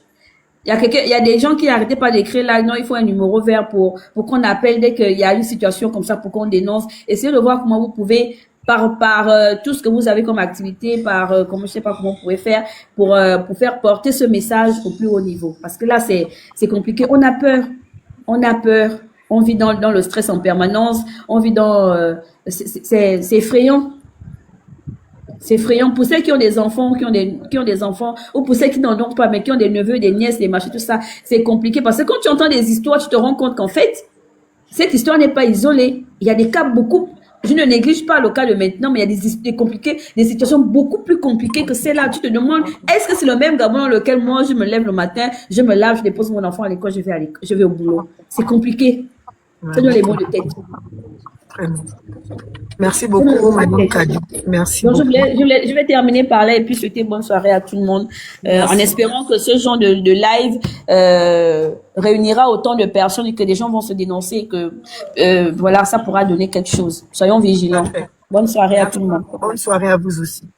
Merci. Alors, pour les personnes qui viennent à peine d'arriver sur le live, je voulais